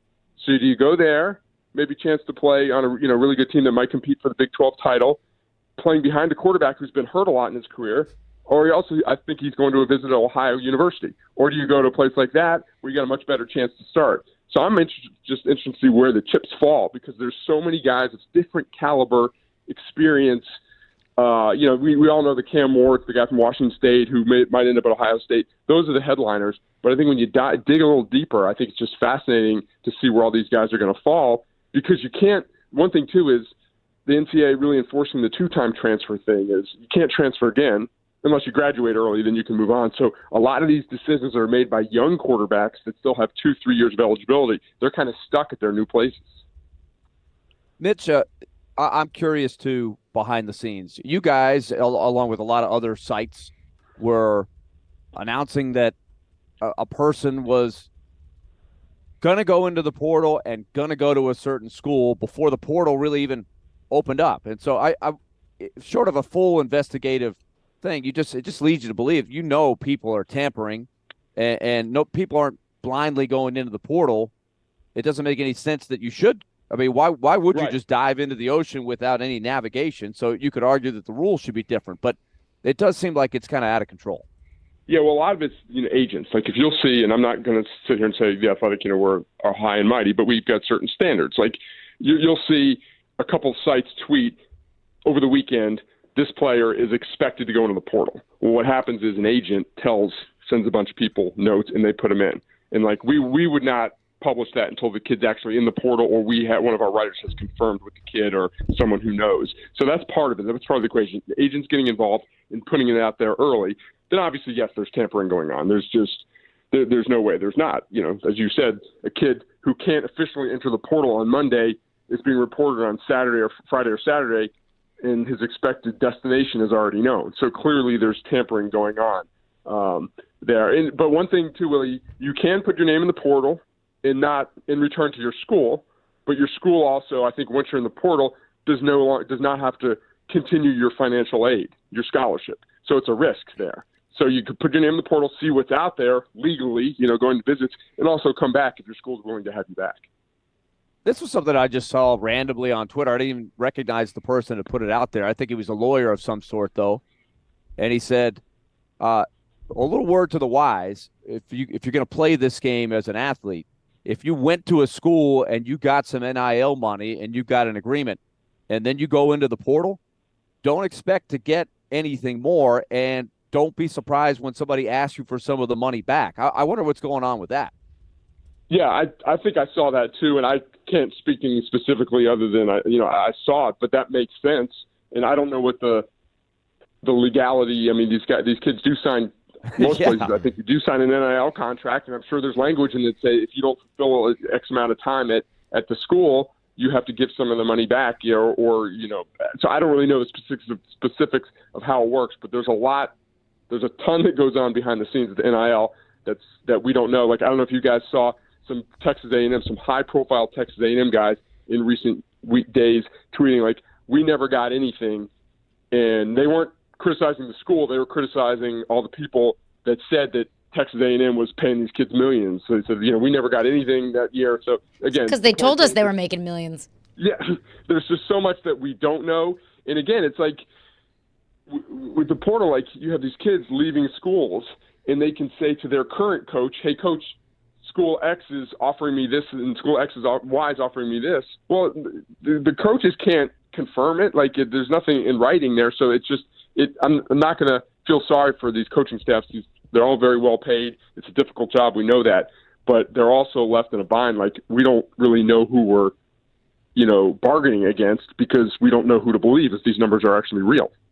Right, and I've heard Charlie Baker talk about this, and I noticed in The Athletic, this will be my last question, Mitch, that Charlie Baker now is proposed the creation of a new subdivision that would basically say, let's just be upfront about this whole thing with the NIL. Yeah, and that broke today. It's ongoing. You can read about it any site. I haven't dug it too deep, but basically it's sort of the first step in what we felt like the haves and the have-nots, the schools that with the big budgets that can afford this type of stuff, and then there's things about contributing X amount of money for like $30,000 per athlete per year into a trust fund and all this stuff. So it's basically just some consistency with NIL, but then there's still some consistency with compensating the athletes, but then there could also be NIL above and beyond that. But all that stuff is just coming out now. It seems to be a lot of common sense involved, but I think we're far from this stuff becoming a reality. Now, Mitch, what do you make of Clark Lee and the Vanderbilt football team? It seems like guys are jumping in the portal. I know he has. There was a report that he has 2 guys coming to visit that were in the portal, coming to visit Vandy. I think a receiver and a quarterback. But you got guys that play some good football for you that are choosing to get in the portal. Where does this leave this program? Yeah, it's obviously a tough time, tough situation. I think what we're finding, Derek, is, this is going to sound stupid, but winning is important. Last year at this time, the program took a step forward from 0-8 in the SEC in his first year to winning those 2 games late in the year, 5-7, showed some real signs of progress. There were a lot of guys that had offers to go elsewhere, and they retained almost all the guys they wanted to retain last year. And I think part of that was because there was some light at the end of the tunnel. Well, this year you take 2, 3, 4, 5 steps back. You're uncompetitive in most of your games. So I think I don't think. I'm not that close to the program. I don't know if many of these decisions are all more NIL based. I think a lot of them were just guys looking back and saying, "Hey, I've been here a couple years. We took a step back this year. I want to go have an opportunity to win elsewhere." So I think it's a combination. Sure, there's some NIL offers that are bigger, better elsewhere, but I think also it was just the lack of competitive this year. So it's definitely a tough time. There were C.J. Taylor. I don't know if you saw that, the outstanding linebackers coming back. That was definitely a positive, but especially, the wide receiver position, there's some real difference makers that are moving on. So they're going to have to be more active in the portal than they probably ever wanted to be or planned to be. Mitch Light, appreciate you as always. Mitch covers college football for The Athletic. Mitch, I look forward to Jaden Daniels hoisting the Heisman Trophy this weekend. No comment. We'll see. I want to see Marvin Harrison Jr. hold it up, okay? We'll see. One for the wideouts. You receivers.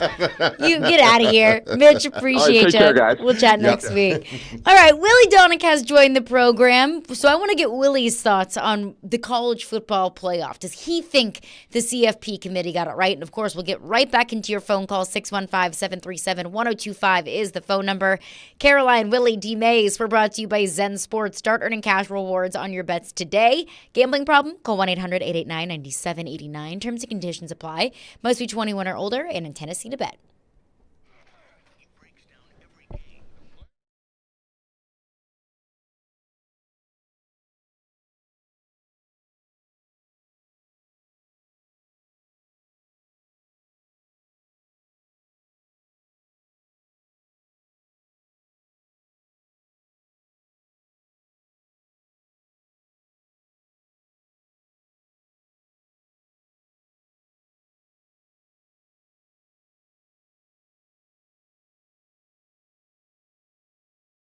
Hey, time to tell you once again about Loan Pronto. And 2024 is just around the corner. If you're looking ahead and maybe you've got plans, home improvement project, you want to build out the back deck, you want to get the grill, you want to get the entertainment center, a patio, whatever it might be, and you need cash to address that, maybe it's a new bathroom, new kitchen. You've got equity in your home, and Loan Pronto can access that equity, and they can do it fast. It's the Express Equity line of credit.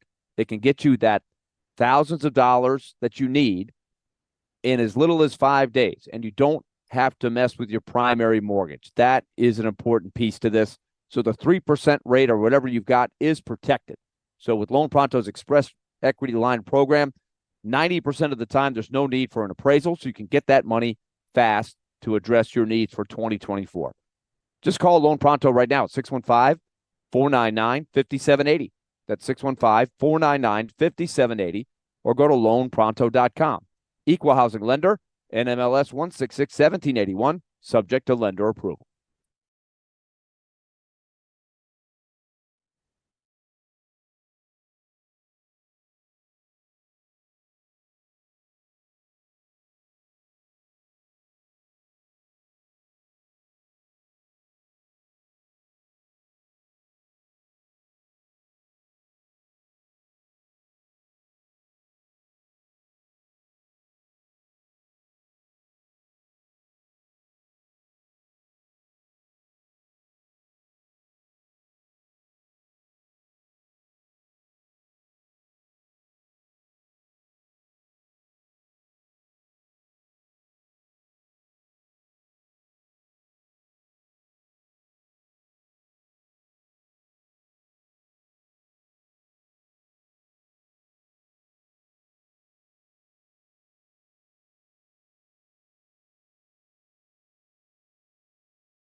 Caroline, Willy, D-Mase. Hey, make your silly underdog picks for your chance to win weekly prizes. You can play at thegamenashville.com or the 1025 The Game app. Silly Underdog Picks is presented by Volunteer Hose and Gasket. Willy Donick joins the program from Chicago. Willy D, how we doing? How's the Windy City? The Windy City is awesome as usual. Love this town. It's not that cold either, so it's walkable. It's one of the more fun downtowns to walk around. Only if the weather's okay. That is true. Preferably, Normally December in Chicago is not the best.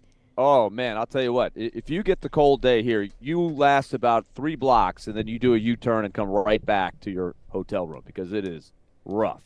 But, yeah, all systems go here for the Preds and the Blackhawks tonight.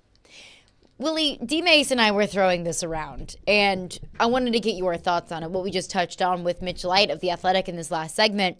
The college football playoff.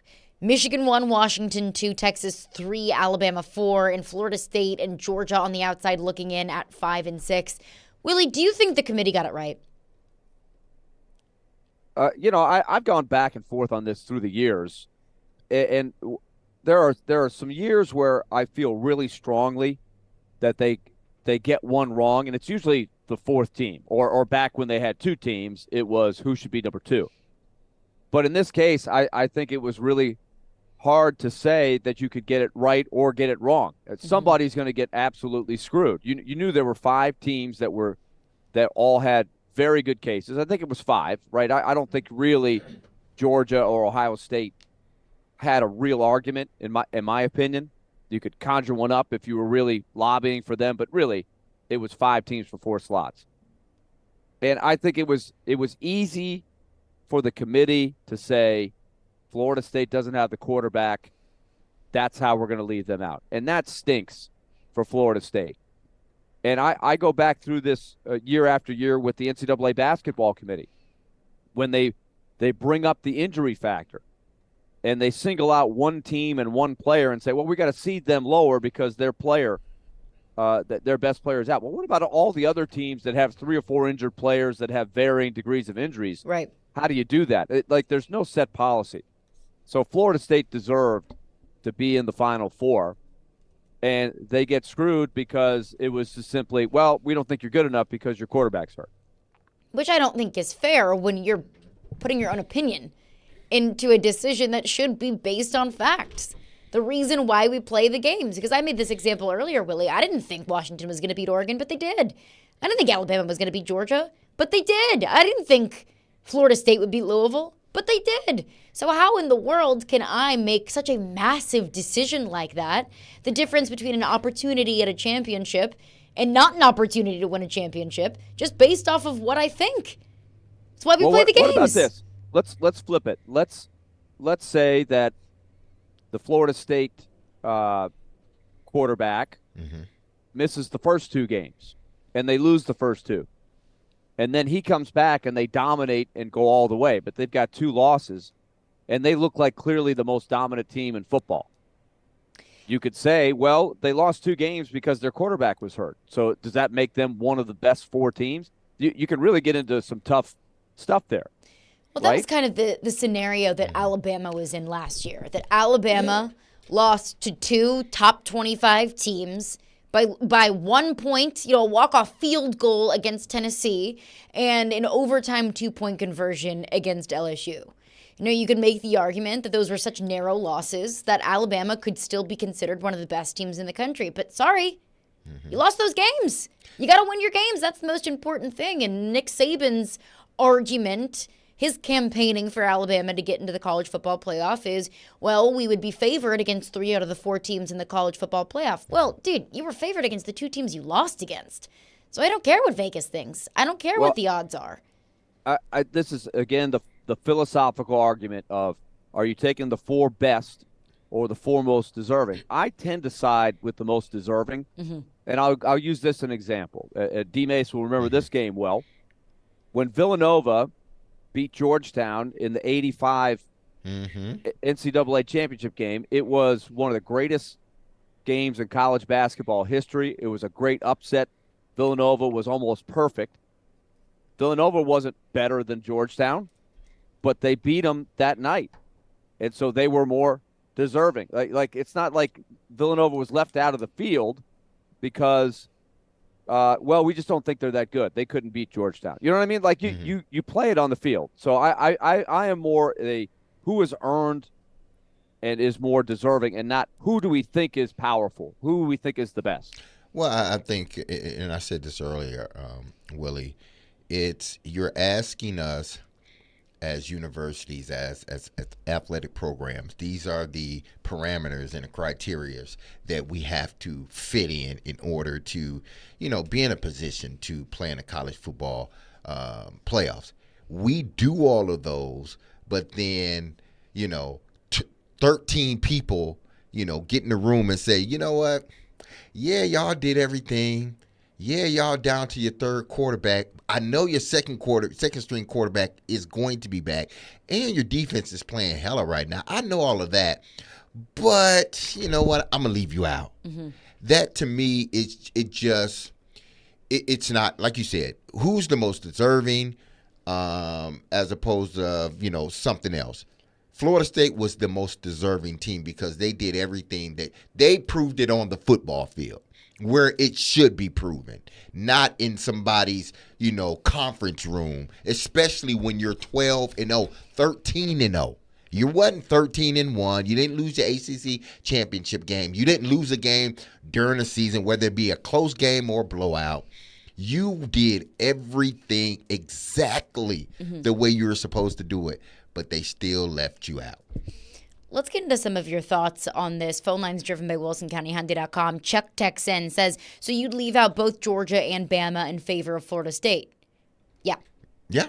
Florida State was third. They did what they were supposed to do. They did what Georgia and Alabama didn't. Win all of their games and win a conference championship. I would do that. Now, Willie, to your point, you talk about kind of the two different schools of thought. Most deserving versus best. Mm-hmm. I would agree with you that I probably side on the side of most deserving because every single year in the college football playoff, I was under the impression that of all of these metrics, eye test, strength of schedule, quality losses, the most important metric is winning. Win your games. Yeah. And that's what Florida State did. And you do have to have a modicum for strength of schedule. Right? Mm-hmm. Yes, that's why Liberty went 13-0, but Liberty is not going to get a nod because they play FCS teams. And I do see that if you look at Florida State's record, the strength of schedule may not be quite as good as Alabama.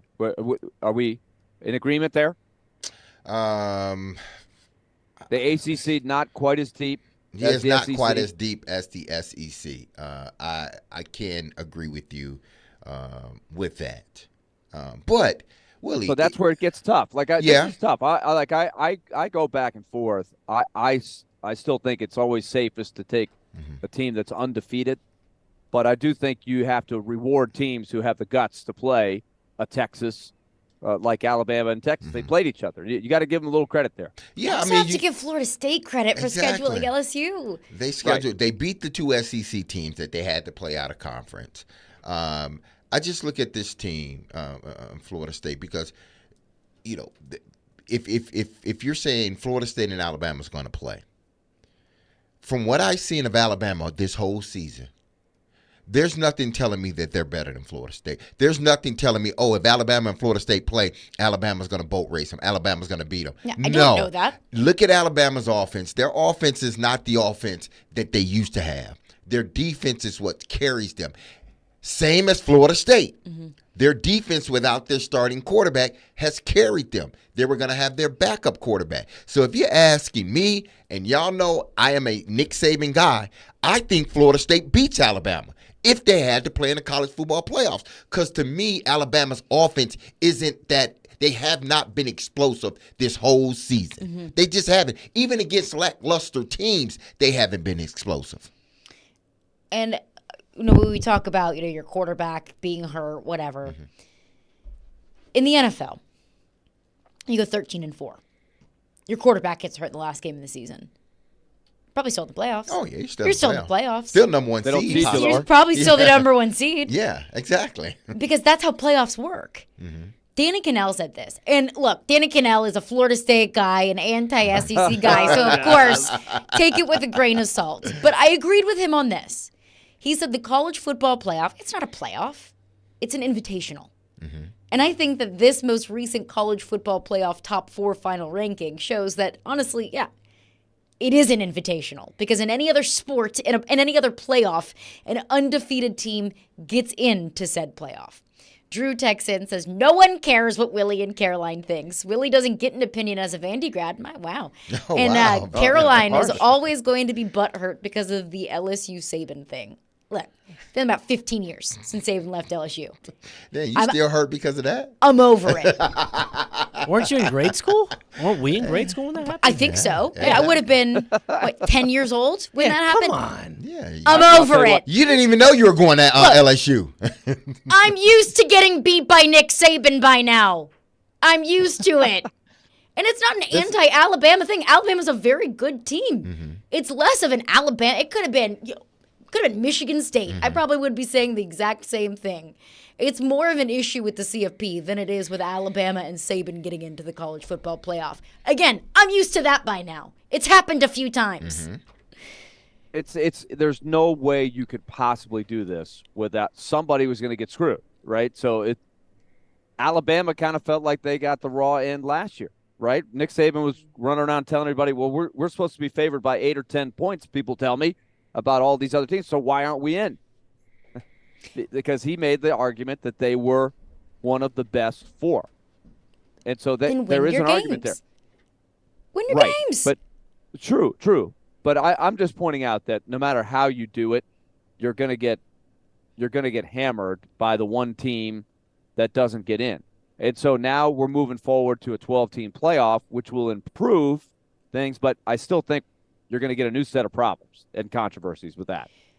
There's always going to be problems and controversy, and I don't think expanding the field eliminates that problem. I think it just creates a new problem of 13 and 14 are probably going to feel a little bit cheated. Mm-hmm. And if you expand to 16, then 17 and 18 are going to feel cheated. There's always going to be a group of people out there on the outside looking in that are going to feel like they've been cheated. The difference this year, I think, is that in every other year of the existence of the college football playoff, football's kind of worked itself out, where there's enough teams where there's probably 2 to 3, sometimes 4 teams that are deserving of being in the playoff, and everybody else just loses enough games where the top 4 seems clean, clear, and cut. This is the first year that it hasn't. This is the first year where there's 6, 7, even 8 teams that have resumes to be in the CFP. I said this earlier, I'll reiterate it. Georgia, any other year, probably gets in. Yeah. Under the same circumstances. It's just a difference of a field this year. All right, coming up next, we will get into some Predators talk. What Willy saw at morning skate today. What he wants to see from the Predators tonight. We will get into that coming up next. Caroline, Willy, D-Mase. Join Jared Stillman, Chris Sanders, and Derek Mason at Twin Peaks in Madison this Monday from 4 p.m. to 6 p.m. for our NFL pregame show. They'll break down the Titans' Week 14 matchup against the Dolphins and give you the latest updates before the game. Our NFL pregame show is presented by Parman Tractor and Equipment and Beast Unleashed.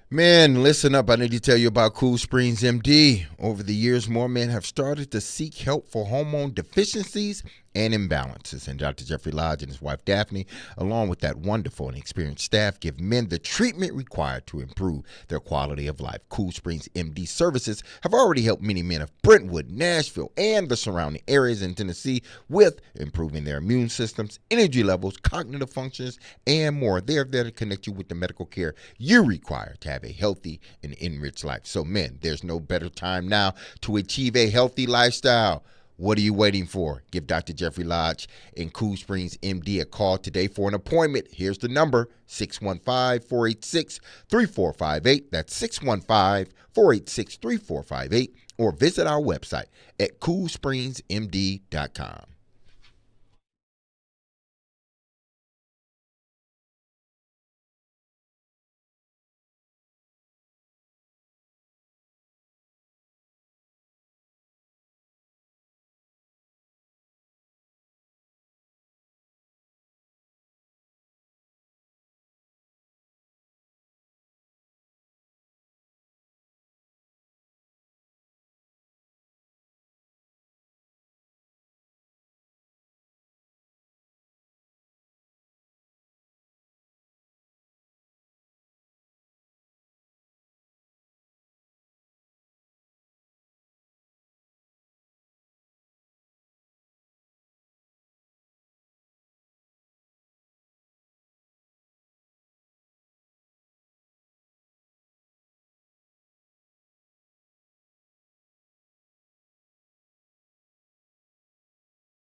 What do you say about that game after what happened yesterday to come back with this? Yeah, it was a hard game. You know, they're a desperate team, and you know, I really liked our first half of the game, and a little fatigue set in. It's our first back-to-back, and maybe we weren't as sharp late, but the will and the desire to win and was there, and we had some great goaltending. So it was a big win for our group. That was Predators head coach. I almost just said Connor Bedard. That was not Connor Bedard. That was Predators head coach Andrew Brunette. Predators in action tonight in Chicago. Puck drop at 7:30. We'll have all of your pregame coverage here following Stillman and Company on 102.5 and 106.3. The game well, the Predators fall to 0-2 against their ex-boyfriends, against both of their ex-coaches, falling to the Minnesota Wild here in Nashville against John Hines, and then against Peter Laviolette and the New York Rangers, but redeemed themselves on Sunday night in a back-to-back Saturday-Sunday against the Buffalo Sabres, taking that game 2-1. Back in action tonight on the road in Chicago. Willy, what did you see that was encouraging on Sunday? You know, a quick turnaround after that loss on Saturday. And what do you want to see tonight against the Blackhawks? Well, let me verify that Connor Bedard is not going to coach the Predators or the Blackhawks Thank tonight. you I did for, see it this morning. for clarifying that. I don't know why that was just the one name that was stuck at the forefront of my brain. Got Bedard on the brain. Isn't it crazy? I don't know if you guys have actually seen him in person. I've always felt like you look a little more mature in person. Mm-hmm. Like when you see somebody you watched in high school play a college basketball game, they always look older. I think then you see him and you're like, wow, that kid looks young. And that's exactly what I'm seeing with Bedard. He looks so young out of his uniform. We saw him walk into the bus or walking back to the parking lot today, and we're like, wow. He should be a freshman in college. He's somewhere. 18, right? But he's done an amazing job handling everything on the ice and off the ice. We talked extensively last week about Corey Perry and Taylor Hall. On top of that, two veterans that were supposed to be the support system for him or part of a support system. Now those guys are gone for the year for the different reasons. And so they don't have answers for that. So they have really struggled, and they've put even more on this kid's shoulders, and he's handled it remarkably well. But all that to say, they are vulnerable right now. So the Predators, I think this is an important game for them. They are so busy right now with all of the games they're playing. I think the concern is to stay with that edge, with that focus, that left them in the one game against the Wild. But if you look over the last 8 or 10 games, they've done a lot of really good things.